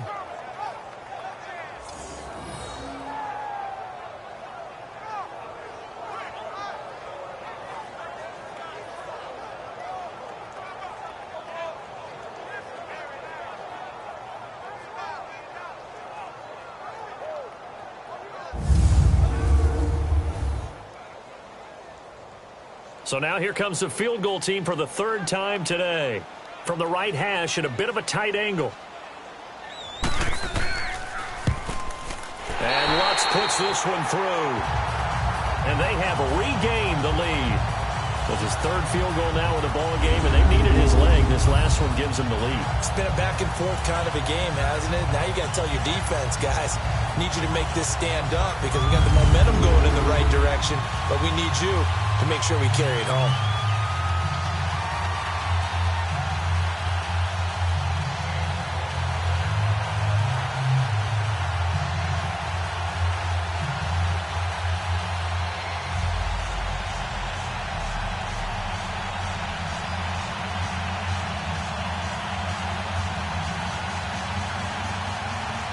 Following the made field goal, Lutz to kick it away. This fielded a few yards into the end zone. And no run back here. This will be a touchback, and it comes out to the 25-yard line. Atlanta now coming out on the field. And they were able to punch it in the end zone last time. They'll be looking to do that again here for the defense. Obviously, they'll be looking to stop them from punching it back in the end zone. It always is punch, counter punch, isn't it? And which team has the advantage? Well, let's just go back. Last time on offense, they rolled downfield, got into a good rhythm. You can see a little more bounce in and out of the huddle. You can see the sideline really get into the game. So defensively, you're thinking to yourself, how do we take that away from them? How do we get the advantage back? Let's see what they come up with. I think pressure is always the first way to go. You love pressure. I love it. We'll see if they dial it up this drive.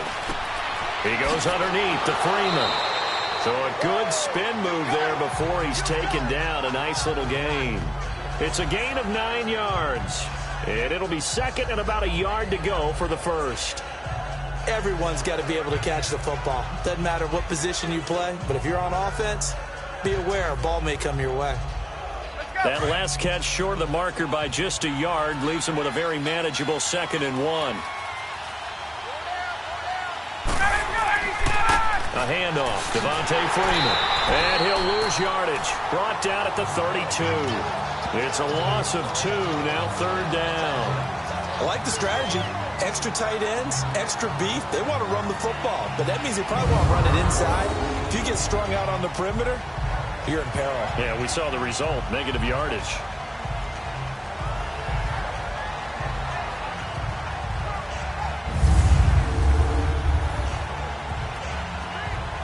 The Falcons on 3rd down. 5 out of 9 thus far. Here it's 3rd and 3.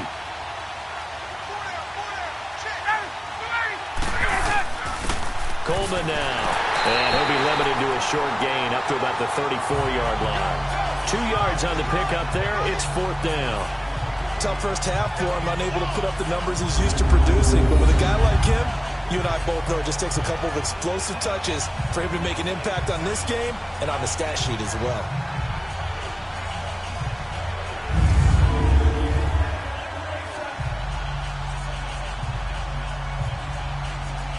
Here's Matt Bosher now, as he'll punt it away for the 4th time today.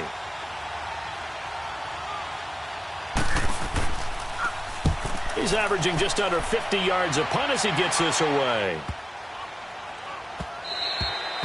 Yeah, he was looking for the checkup bounce, didn't get it. That scoots all the way into the end zone now for a touchback.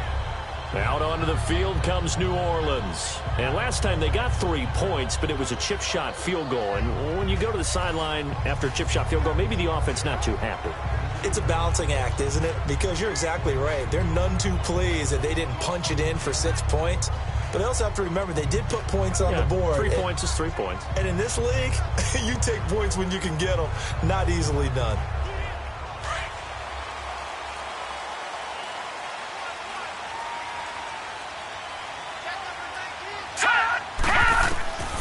They'll come out throwing here to start the drive. On the check down, he finds Kamara. And he'll go down just shy of the 25 at the 24-yard line. It'll be a gain of 4. And that'll make this a 2nd down. So many times you hear today's NFL described as a space game. Get your best players into space with the football in their hands. That's why sometimes you just swing it out to your runner, get him out in the flat, and let him have a chance to make people miss an open field. 4 yards on that last completion, so that sets up 2nd and 6. On 2nd down, Ingram. And he'll fight forward to about the 27-yard line. It'll be a pickup of a couple, and it leaves him with a 3rd and 3. He continues to struggle to find a crease to break off a big one and might need to just put that aside and just try and ram his way forward and get what he can.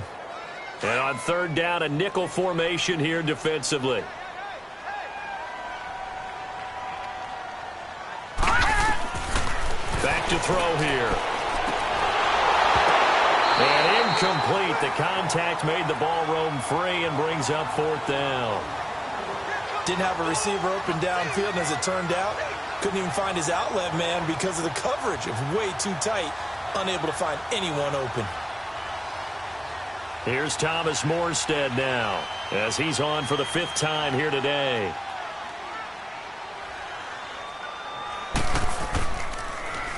And he deserves a bronze leg as he gets this one away. This is brought in at the 21. So possession goes over here on the punt. And the offense will take over with a new set of downs. Atlanta now coming out on the field. These guys had to punt their last possession, and that's become too familiar of a refrain. Too many of these drives just wound up going nowhere. But you know how in baseball, when the pitcher gets a base hit and he's on base, they bring his jacket out to him to keep him warm? A lot of times the punter goes to the sideline, puts on sweatpants or a wrap over his leg to keep it warm. He might need a massage from the trainer right now from all the work he's getting. Very good starting field position for the Falcons offense as they come up 1st and 10. They'll try to get the ground game going with Freeman. And able to get this one across the 45 before he's brought down. They give him 13 yards there on the play and a fresh set of downs. Boy, he does it at a high level, doesn't he? Because when I watch him, I think of his vision. Straight ahead, peripheral. Also has that sense of where holes are going to be before they actually open. I think that helps set him apart from many of the other backs in the league. Inside 4 minutes to go, third quarter.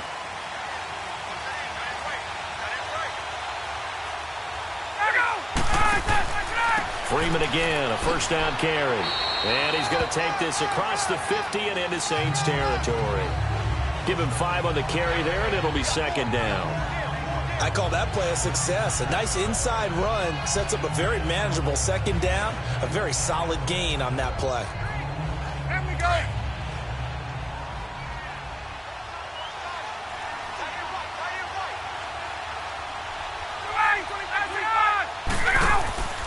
Now Freeman, he's been busy today. And that play goes nowhere. Taken down, losing yardage at the 50, right at midfield. That'll set him back with a loss of 3 on the play. And all of a sudden here, it's third down. Well, that play was over before it even got started. Thanks for nothing, huh? How about that? That sets up a very difficult third down call now.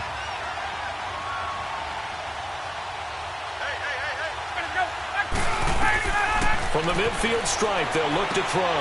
Now he'll dump it underneath to his running back, complete.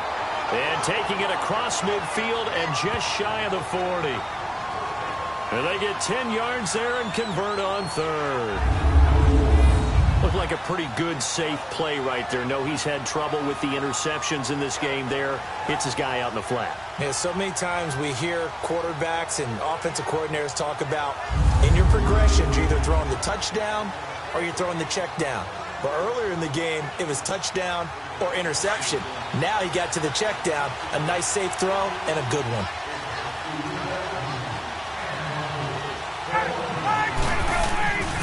This is Freeman on 1st and 10.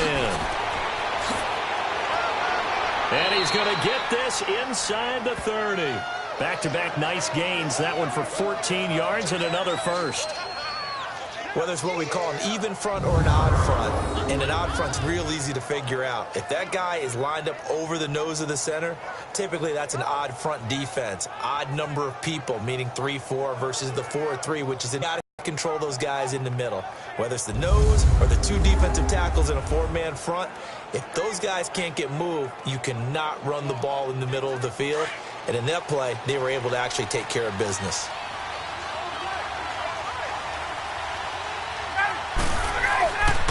Right back to him on 1st down. And they've got it in the red zone now, down at about the 19. A good run there on 1st down, and it'll leave them with a 2nd and 2. Hey, when you get good yardage like that on 1st down, it really does a whole lot of good for your entire offense. But I love the way he's finishing those runs. At the end of things, he's making sure he gets just a little bit extra. Get up!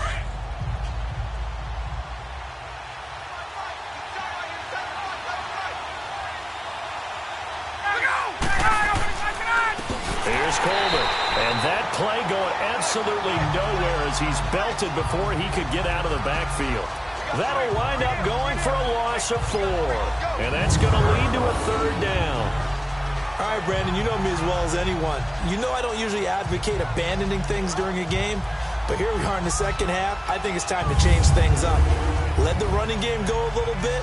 Let's get to the passing game, and if you still want to get in the hands of the runner, maybe you swing it to him, throw it to him a little bit, try it that way. The Falcons on 3rd down. They've converted 6 times and could use a 7th here. This is 3rd and 7. From the shotgun, Ryan. Over the middle, that's caught by Ridley. And down inside the 15, shy of the 10. 11 more yards there, and this methodical drive continues. An ex-teammate used to tell me all the time, I hate experienced quarterbacks because no matter what, you really can't hide what you're doing. And I think that right there, he knew right away where the blitz was coming from, where his primary guy was going to be, and he ended up going to a secondary target for a nice game. I was just going to ask you, that wasn't the primary target. He's so good at that, isn't he? I think he knew right away that he wasn't going to get to his primary guy. I think he read that as soon as he got to the line of scrimmage, knew where the pressure was going to come from, and said, I know how to beat that, and that's what he did. And able to push his way forward here for a good little gain. 5 yards on the carry. Good pickup on 1st down. I have to think a major focus of the halftime meetings had to be figuring out how to create space for the running game to get operating. Well, what you pointed out to me at half seems accurate. That line has struggled to sustain blocks. Yeah, I would agree with that totally. They've got to focus on staying on their double teams at the first level, make sure that block's secured before they slide off and try and chip someone at the second level. And as they come to the line, they will not be able to get off another play as time has run out on this third quarter. We'll return with more after this break. You're watching the NFL on EA Sports. Back now here live in New Orleans. It's been a very hotly contested game to this point. Just a field goal separating these two teams as we get set for the fourth quarter.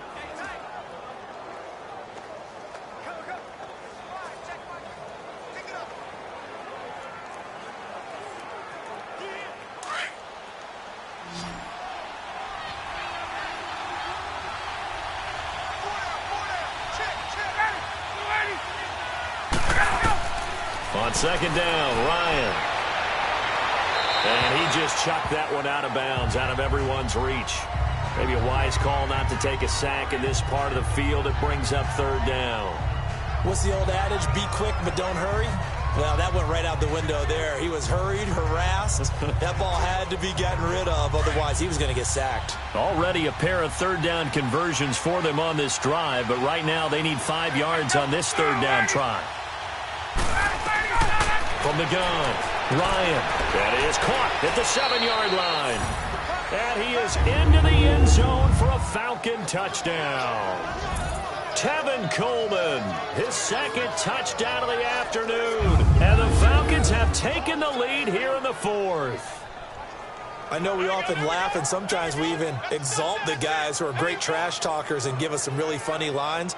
But the bottom line is absolute production on the field. His second touchdown of the game, and they lead. And now they'll be looking to their defense to preserve that lead. Here's Bryant for the extra point. Bryant's extra point up and good. And the decision to just kick the extra point winds up successful. A pretty long drive that time. 11 plays all told. And in the end, it's capped off by a 7-yard run.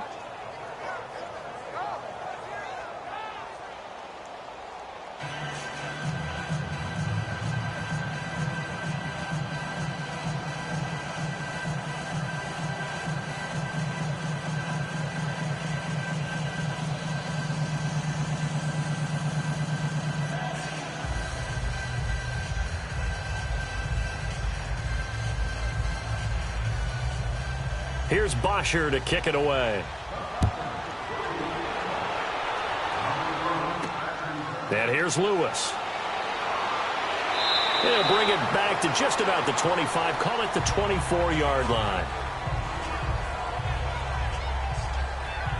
Now the Saints offense, they get ready to go back to work here. And a tight game after punting last time. See if they can get something going on this drive.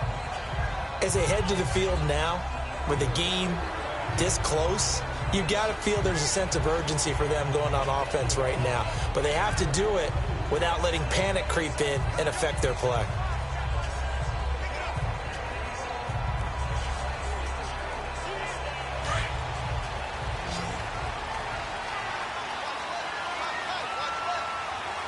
Now let's go. Blue line it.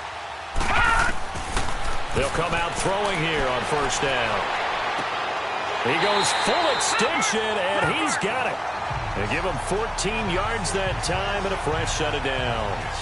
And that's how you throw for a whole heap of yards in a game. You get efforts like that from your receivers. How about him laying out for that cat? Yeah, excellent. Makes the quarterback look a whole lot better.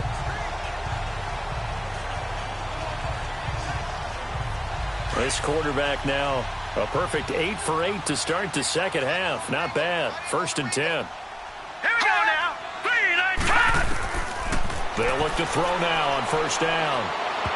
And this one is incomplete. Ben Watson was the intended target. And now it's second down. Well, too much oomph, too much mustard there on that pass. They really turned it loose, didn't they? Really cut loose with that one. Sharp, strong. Didn't lead to a completion, though. Made it very difficult. So now 2nd and 10 after the incompletion on first down. Stay Now he'll look to throw here on 2nd and 10. He hits his target. Left side wants him. That catch good for 5. It's 3rd down. I think it's okay there. They didn't get a whole lot on that play, but it's nice to have a safety valve that's built like this guy. Big target, guy you can spot pretty easily. Put it on him when your other targets aren't open. The last play on the completion got them half of what they needed. Now here's a tough 3rd and 5. Now let's go. They'll stick with the passing game as he looks to throw. He is going to find Hill here. And he is out of bounds just a yard or 2 shy of the 30. And they pick up 25 as they convert on 3rd. They brought in a heavy set on 3rd down, and that usually means running play. But we have seen them throw out of that formation. And sure enough, they snuck the tight end out on that one. Wound up hitting him for a 1st down.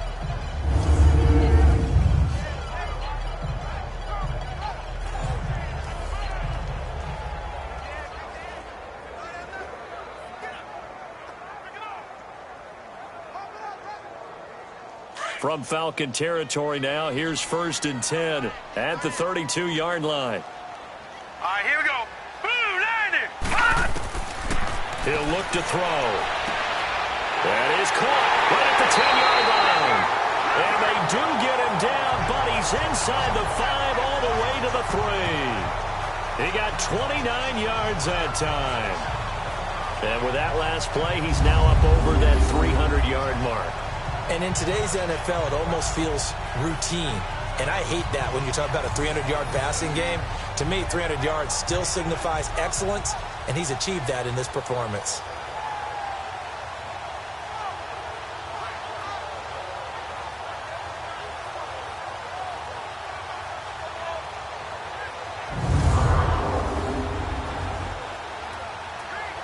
Two big plays in succession. Not sure this D knows what hit him, but now they got to get ready. It's 1st and goal. They come out here in the eye. They'll run with a fullback line. Trying to keep those big legs churning, but he's going to go down in the backfield. It's a loss of a yard there, and now 2nd down. After a play like that, there should be congratulations all the way around, I think, because if you can stop a big fullback like that, that's not easily done. Yeah, he does not go down easily. You're right, but he did there.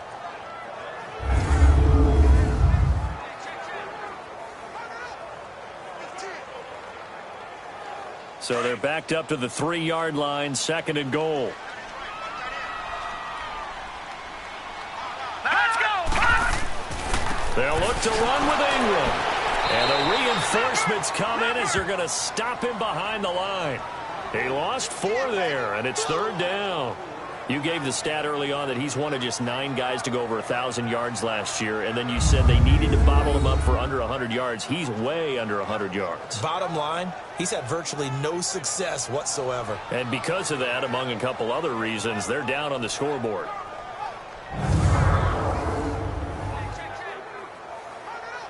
They've been stuffed twice here for losses. Now it's 3rd and goal.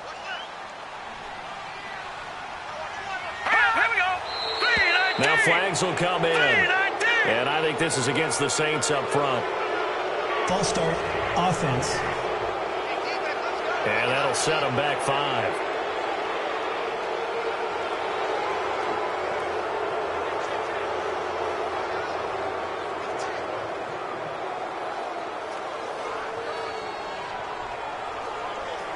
A bad time for a false start penalty as they're backed up now for 3rd and goal.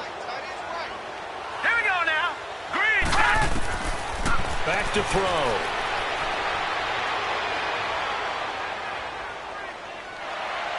And did he get the feet down? No, they'll say he did not. It's incomplete.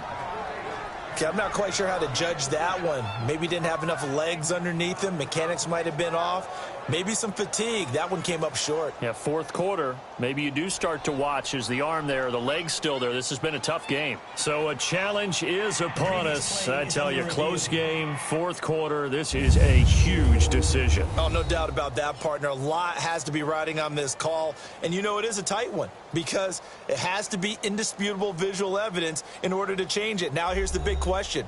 Do they actually have that evidence? We're about to find out.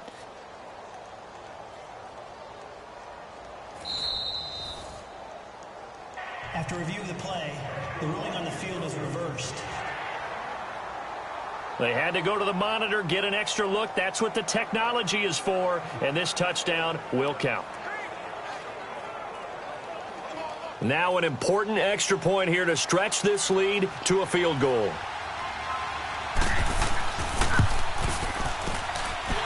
Lutz with the extra point, and that gives them a 3-point lead.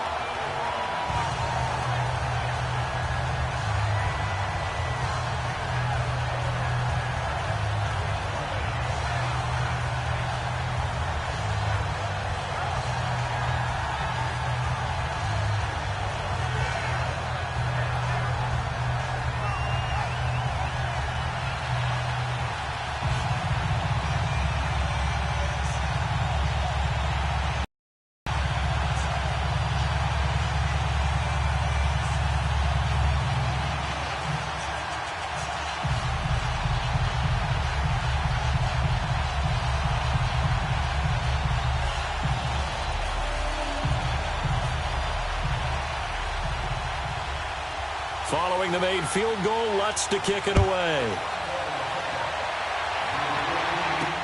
This is fielded at the goal line.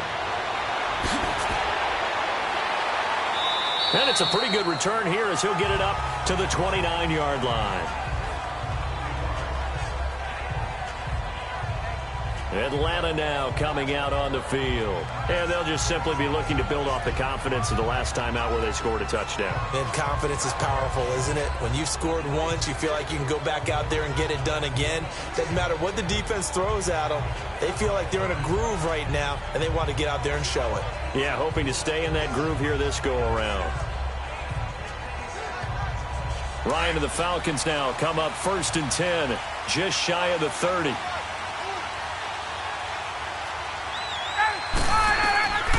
Throwing now, Ryan on 1st down. And Jones has it over the middle.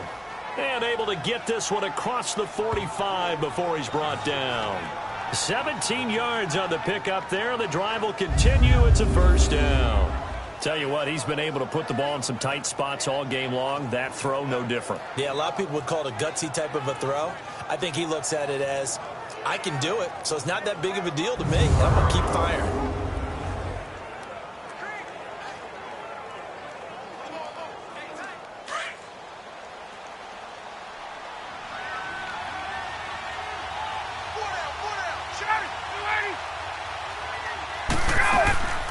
They'll run it now out of the gun.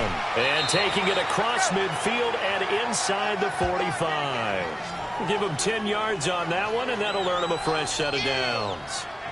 We'll definitely see some open running lanes, and he's taking advantage of it right now, but that shouldn't be a surprise. Defense has the lead. They're playing for the pass first.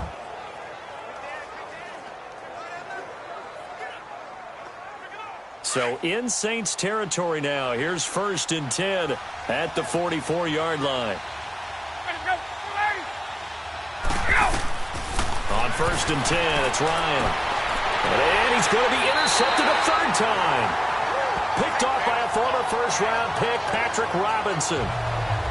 Brandon, this is a veteran quarterback back there. He should know better than to make a throw like this. This is definitely not his best ball. And I think he knew this was trouble the second it was leaving his hand.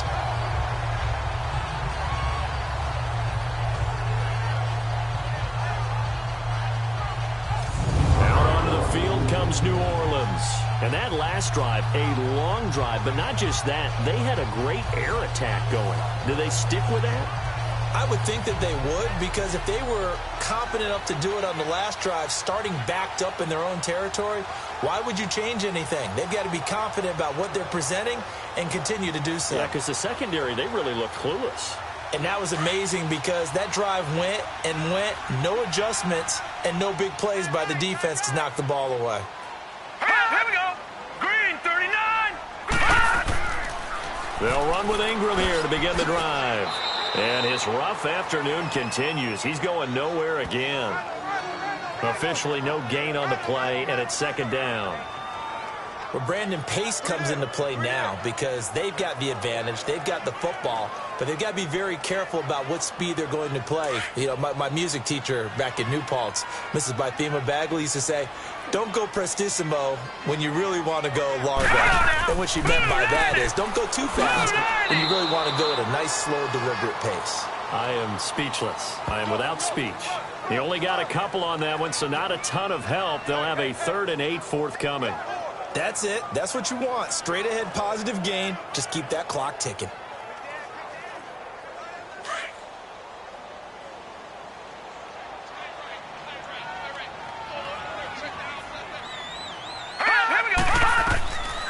He'll drop to throw. He's going to float this one deep right side. And he couldn't hang on to it through the contact. Incomplete. You can tell they were hoping for a flag there offensively. Several on the sideline motioning, hey, why not a penalty? Why not a penalty? What did you see? Yeah, I think you've got to let them play, and the officials are instructed. If there's contact coming from both sides, no flag. Let them fight it out. And forces 4th down.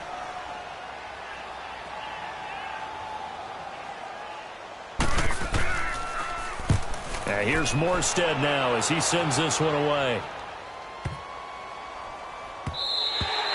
And that one hits at the 7, but bounds into the end zone, and that'll be a touchback. Getting set to go again on offense, we get a peek at Julio Jones now. And I know that they've double-teamed him a couple times, but not a ton. Whatever they're doing isn't working. He's up over 100 yards. We'll see how they adjust. And when they do that, they weaken their defense in other places as well. And how many times have we done games where we've seen a guy have a big game like this? But it's usually not by himself, is it? Right. Usually it opens it up for other people to have big games as well. Ryan will bring the Falcons up now 1st and 10 at their own 20-yard line. They begin the drive with Coleman. And he is met at the line of scrimmage, and he goes down right there. Tackled there by Alex Anzalone. As usual, the hallmark of a good run defense, linebackers making plays near the line of scrimmage. Absolutely nowhere to run there.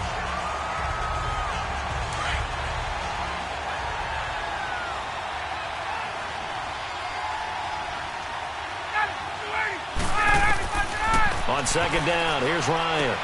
Got his man complete over the middle. That's Jones. And they'll bring him down here up at about the 22-yard line. That throw good for only a couple. It brings up 3rd down. Always laugh when people say, what's the toughest route to defend? And I'm like, any of them, especially if it's a good receiver.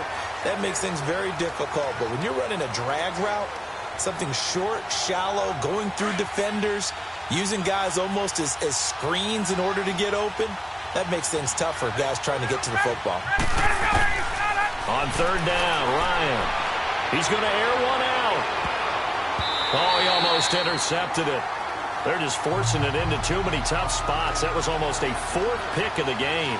And now 4th down. Trying to erase that deficit all at once. One big shot. He took it. Unfortunately for him, incomplete.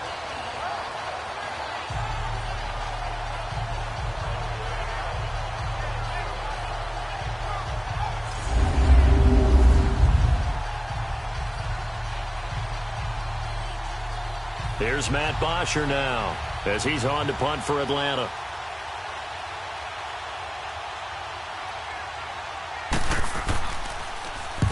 He gets this one away, and boy, it's another boomer. He'll look to set up his blockers. Nice job bringing that one back. 14 on the return. And out will come the offense as they take over. Back out onto the field now comes the New Orleans offense. They've got the lead. Last time had to punt it, though. What's the key to this drive? I think it's leverage. The big guys up front. You know the motivational speech on the sideline is, guys, give us an opportunity. Protect the passer, create space for our runners, and let's go ahead and get these guys. Low man wins. Let's go do it on this drive. We'll watch that leverage on this drive. Good starting field position for them as they come up 1st and 10. They'll try and start this drive in the air. Oh, some strong running. That's caught by Meredith right side. A good pickup there. 8 yards on the first down completion. I got the sense that the defense created a little momentum for them there, didn't they? Did their job, forced the punt. Now, nice start to the drive. Offense has to do their part. Yeah, they certainly do, but what a great start for them. They've got to go thank the guys on D. Facing a 2nd and 2 after that last catch, good for 8 yards. All right, here we go. 3-19! 3-19! And a 20th carry now for Ingram. And that one blown up quickly as he's going to be stopped before he could even get started. It'll be a loss of a yard, and they're going to have a 3rd down. Now, obviously, that's some good work there defensively, being able to stop them and bringing up a key 3rd down. But if you're on the offensive side of the ball, there's an opportunity, because I know what defensive guys are thinking right now. Just stop them, get to the ball. That means they might not be sound defensively. There could be some opportunities. And you said key 3rd down. Highlight that word. Put it in bold. Here we go. All right, here we go. On 3rd and short, they'll try and pick it up through the air. It's a short one here, complete to his tight end. Give him 6 yards, and they do convert on 3rd. Couldn't just sit on it here, could they? Had to throw the ball 3rd down. Got the big completion in the pickup. Fresh set of downs now. They've got to feel great. And defensively, a backbreaker.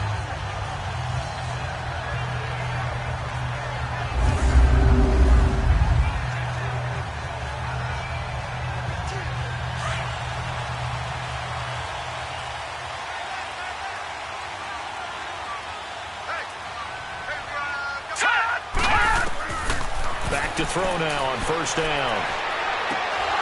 He couldn't quite hold it. Got hit. Ball pops out. Incomplete. It's a lot of contact going on there, and in the end, unable to keep 2 hands on the football and bring it into his body. Everything looked pretty good until the finish. So after the incompletion on 1st, now 2nd and 10.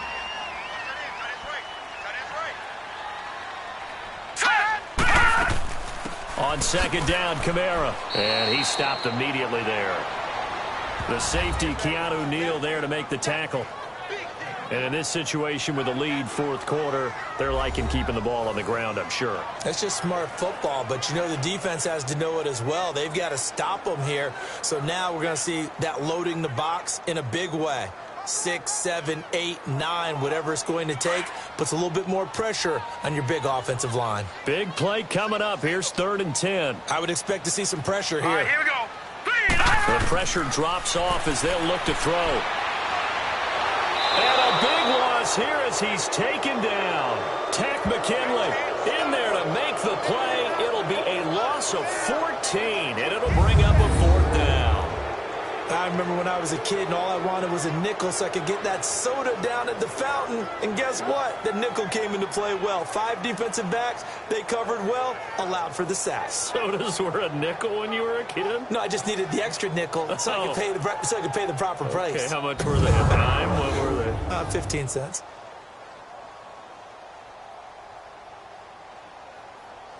Here's Thomas Morstead now as he's on to punt for New Orleans.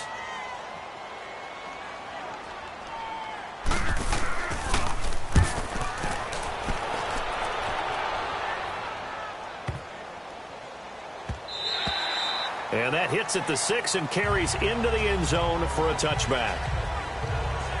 Now the Falcons offense gets ready to head back onto the field. And on the last go-around, they really couldn't get anything going.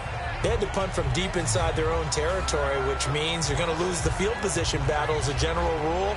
What they're looking for now is a little more consistency, move the ball at least a few times on offense, get a couple of 1st downs, and hopefully flip the field. Yeah, just something to build off of. That's what they're looking for here. Ryan and the Falcons now come up 1st and 10 at the 20.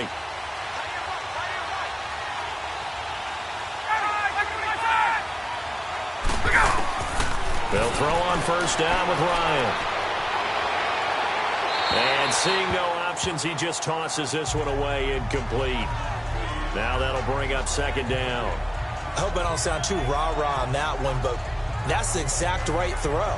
Either your receiver gets it or no one gets it. Give him a lot of credit for being really precise with it. Got rid of it. No one got it. After the incompletion, here's 2nd and 10 from the 20. 2nd and 10 now. Ryan. Throw right side, caught by Ridley. And he's able to get up here to the 26. 6 yards is the pickup, and that'll lead to a 3rd down.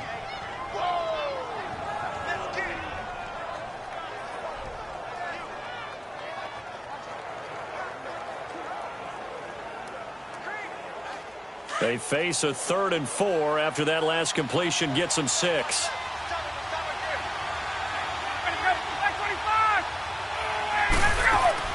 From the gun on 3rd down, Ryan. And this is going to be incomplete. The linebacker, Demario Davis, got a hand in to break that one up. Certainly looked like they were getting ready to convert there on 3rd down, but what an effort to get his hand on that one, knock it away, and brings up a 4th down decision.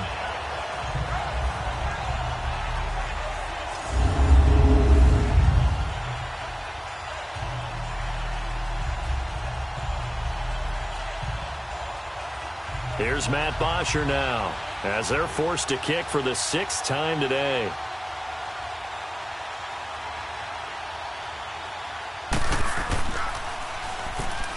Oh, they come after him, and it's blocked.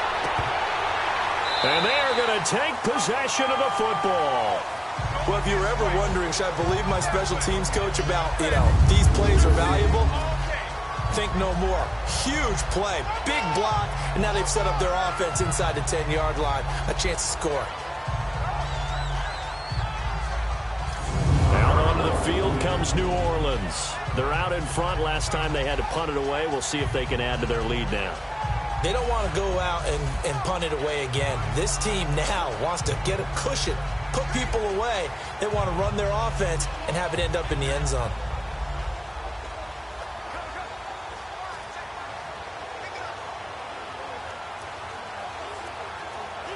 So a great special teams play. They block the punt, and excellent field position, 1st and goal. Try to pound it in, Kamara. And nothing doing. He's immediately taken down at the line of scrimmage.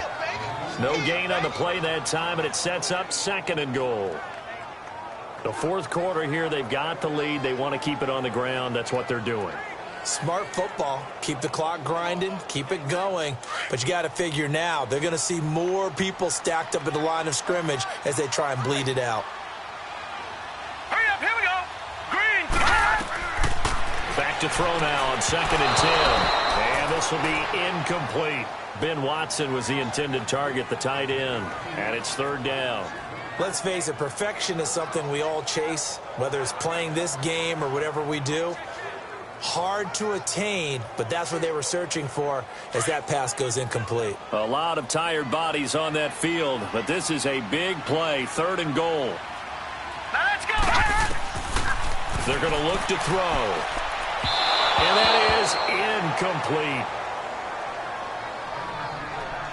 I'm going to need some help with this one. How did he miss him? Wide open in the end zone. He's not hurried. He's not hit. And somehow, incomplete? Yeah. What happened? During film study, that's one where he's just going to shake his head, not be able to believe it. 6 points go by the wayside on that one.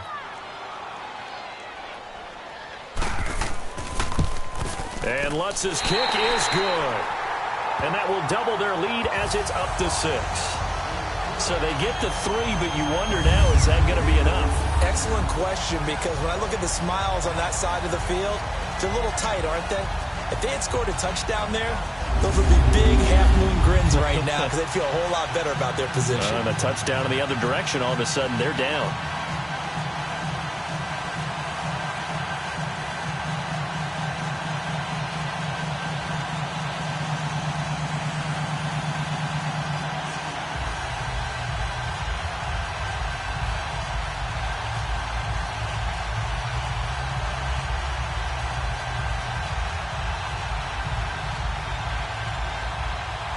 Following the made field goal, Lutz to kick it away. This is fielded a couple yards deep. And he'll wind up about 4 yards shy of where he would have been if he had taken a knee, as they'll start at the 21-yard line. Atlanta now coming out on the field.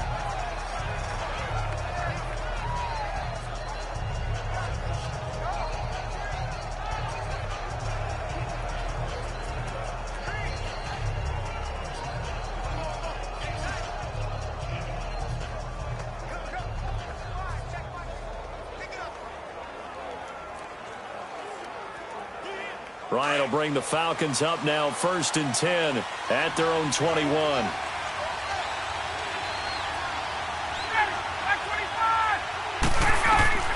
Now Ryan on 1st down. Wide open receiver complete. And they're going to get this one all the way out across the 45. A very solid gain of 27. And passing yardage-wise, now up over 350 in this game. Pretty nice performance. Definitely that, which usually means you're putting a lot of pressure on guys trying to cover. If you're a defensive back and they put over 350 yards on you, you've had a long day. The key to everything, if you're doing it without throwing interceptions or turning the ball over.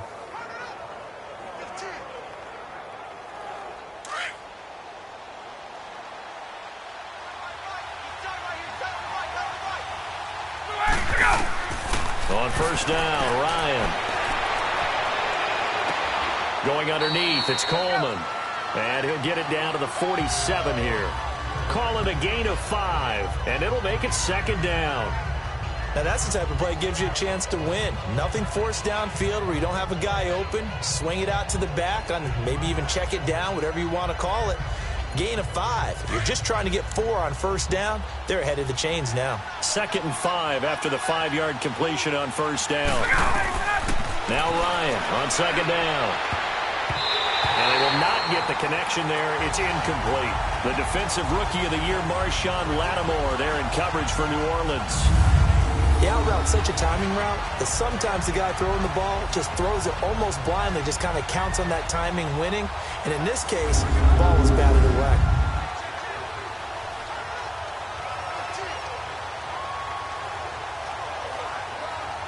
One of the bigger plays in the game thus far, and the crowd getting into it as we come up on a big 3rd down.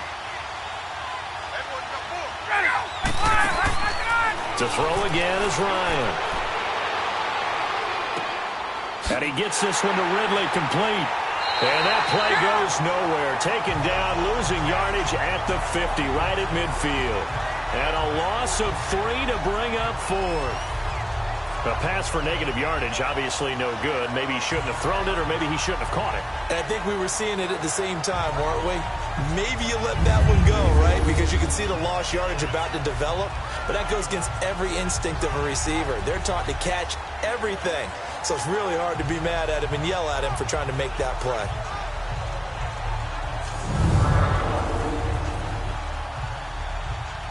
Here's Matt Bosher now. Remember, though, he did have one blocked earlier.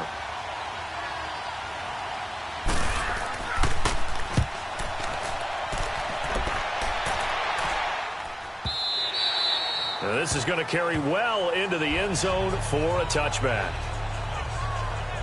Now we'll see what Michael Thomas and the rest of the offense has in store here. He's knocking on that door for a 100-yard gain. And what receiver doesn't want to be part of the Century Club? Every receiver, when the game starts, wants to have 100 or more yards next to his name. It's a badge of honor, but it also shows that you're helping out your team. And he has certainly been helping out his team so far.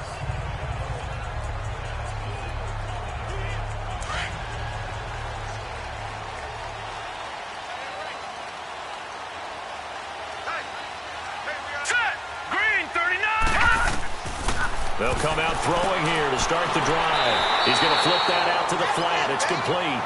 And they'll bring him down at the 27-yard line. It's a gain of 7, and it'll be 2nd down.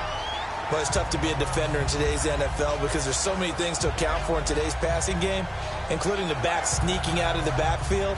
Not quite as bad as a turkey bowl where you have the center-eligible stuff, but still a lot of guys to account for. Able to get 7 on that 1st down pass play. 2nd and 3. Now a handoff to Ingram. And this has been a familiar sight all afternoon as they stop him behind the line. That'll be a loss of 4 yards on the play. And that'll lead here to a 3rd down.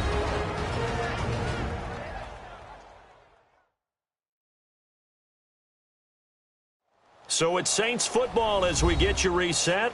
And let's see what they've come up with offensively after having time to talk it over.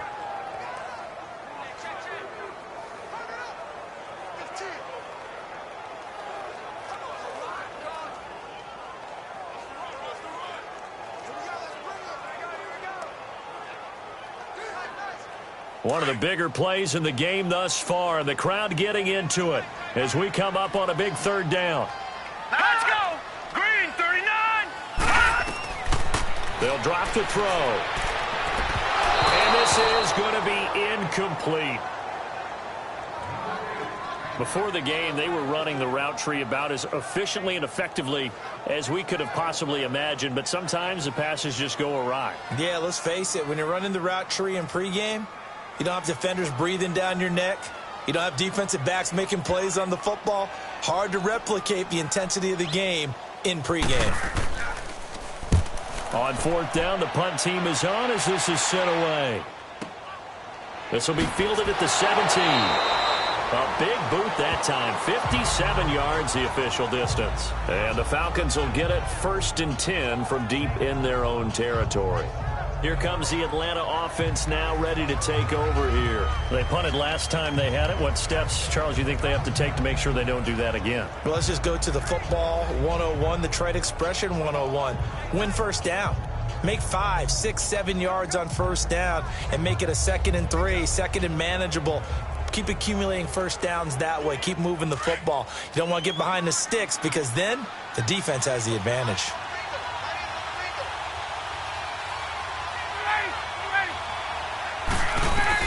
He's back to throw. And he just gets rid of it. Throws it away. A wise move there. Looked like nobody open. Now 2nd down. Work with me, partner. Take a deep breath because that's what they're doing down the field now. That incompletion allowed them to exhale a little bit. Get in the huddle, kind of scan the crowd, see if any celebrities are here. Relax a little bit as they start this big drive. An incomplete pass on first down. That leads to a 2nd and 10.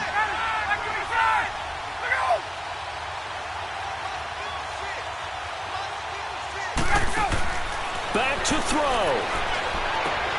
Connects with Sanu right side.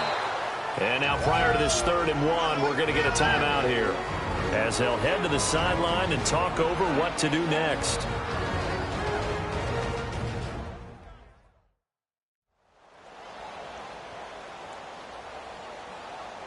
And we are back here. I'm Brandon Gaudin alongside Charles Davis. So the offense takes the timeout, and now we're set to get going.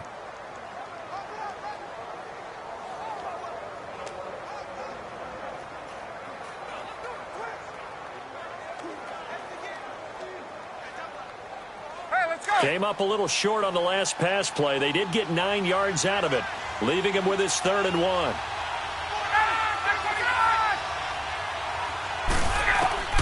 He'll look to throw. Well, they would have gotten a conversion if he could hold on. Instead, the drop means it'll be 4th down. What a great sequence by this defense so far. They've given him nowhere to go with the football. And they just have to make it stand up one more time because it appears that they've got their number. Can they not have a slip up here and allow the touchdown?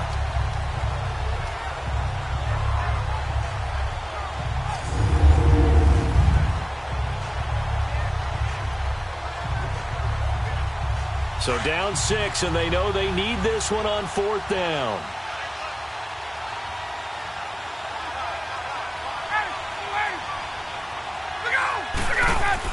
Back to throw, and he can't get a throw off. He's taken down. What a huge play at this point in the game. They had to go for it with such little time remaining, and the Saints are going to get it back and in great shape. So now let's reset here, Charles. They do have 2 timeouts left, so they can stop the clock twice. This one's not quite over yet. No, and what you're doing on defense, you're going to use both timeouts, obviously. But you've got to call defenses are going to force the issue early, meaning you want that play over fast. You don't want to give them time to dance around in the backfield or run a wide sweep that'll take off time. Blitz them, put pressure on them, make sure that play ends quickly so that you can go ahead and keep moving.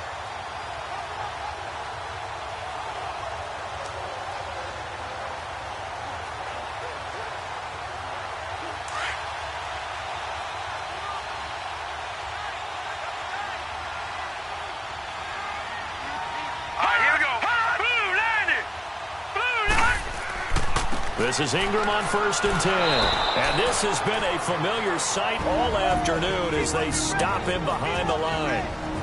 The Falcons going to use another timeout. as they'll talk things over prior to this upcoming second down play.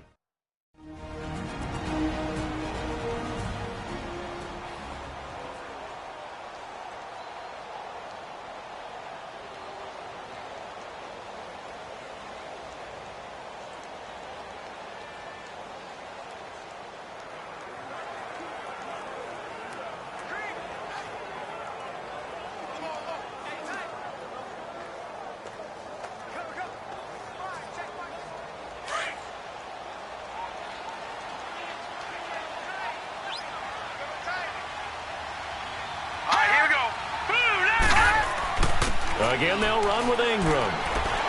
And on this one, he'll get to the 15, right at the 15-yard line. And now we're going to get a timeout here called by the defense, as they'll talk it over here before what will be an important third down.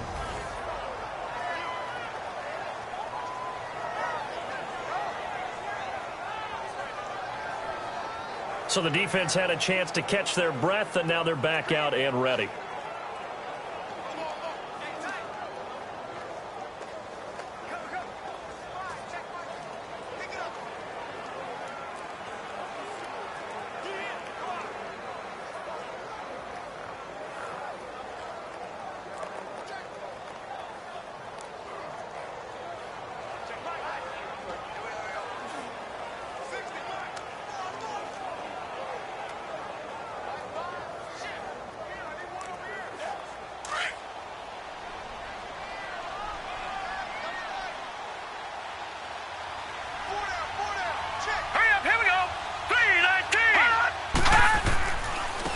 Third down, Mark Ingram. And they're going to lose some on this play, being knocked back to the 18.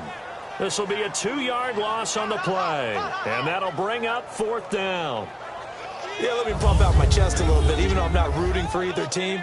But that was a really nice defensive play. It's awfully fun to watch, even in an offensive game.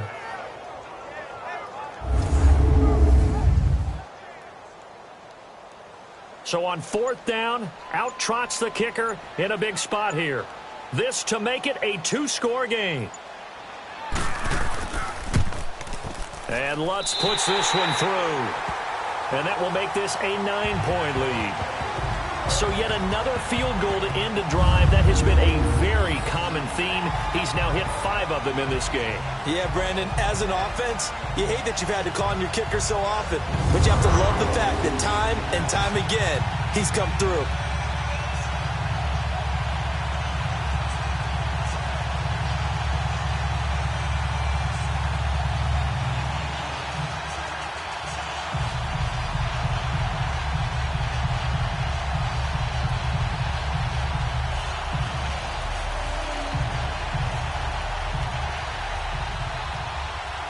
Following the made field goal, Lutz to kick it away.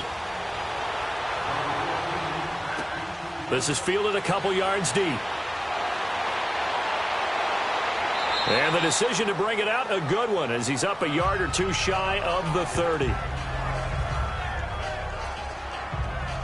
And here now come the Falcons. They might be thinking this is close to a lost cause here. Got to play it out. What do they need to do? Well, they have a thought process in mind already, but they can't get ahead of themselves. They know that they need to score quickly. Yep, 2-score game. Onside kick and get the ball back and then score again, but they can't worry about the last 2 points. The only thing that matters is scoring quickly, then they'll take it from there.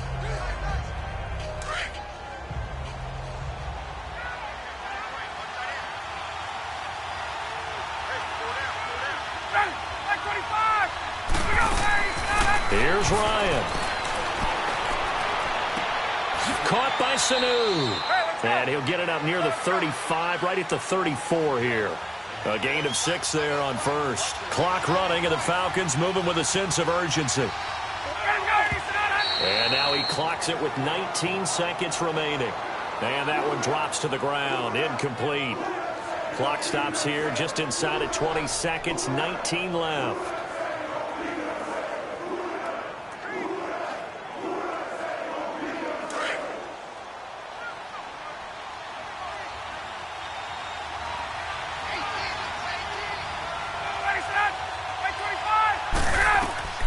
Throwing now is Ryan. And that is incomplete. 16 seconds now on the clock.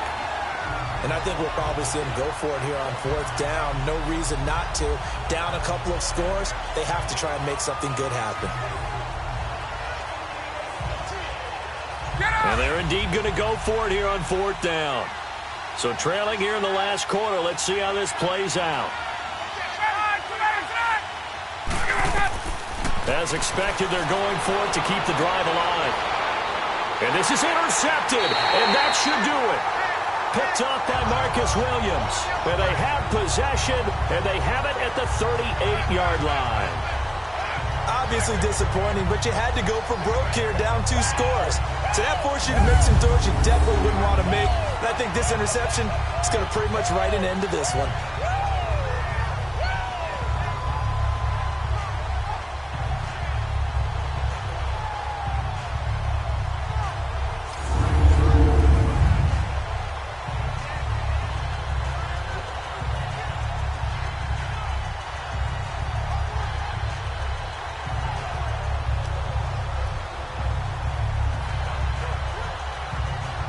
So a good starting field position for him here as they come up 1st and 10.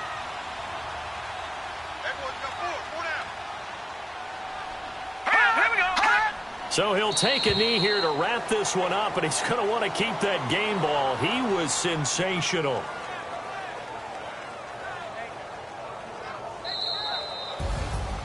Well, I know at points in this one you wanted to close your eyes because of all the points that were being put on the scoreboard. You're a defensive guy, but it was a fun little track meet, wasn't it? It was, and you know the people who really enjoyed this game?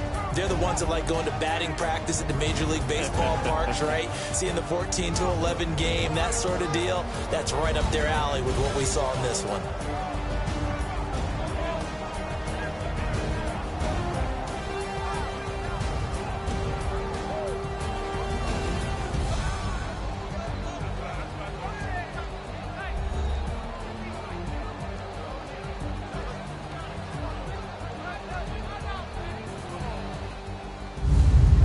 That'll do it for us. For Charles Davis and all our hardworking crew, I'm Brandon Gaudin. You've been watching the NFL on EA Sports. For more, find us on Twitter at EA Madden NFL.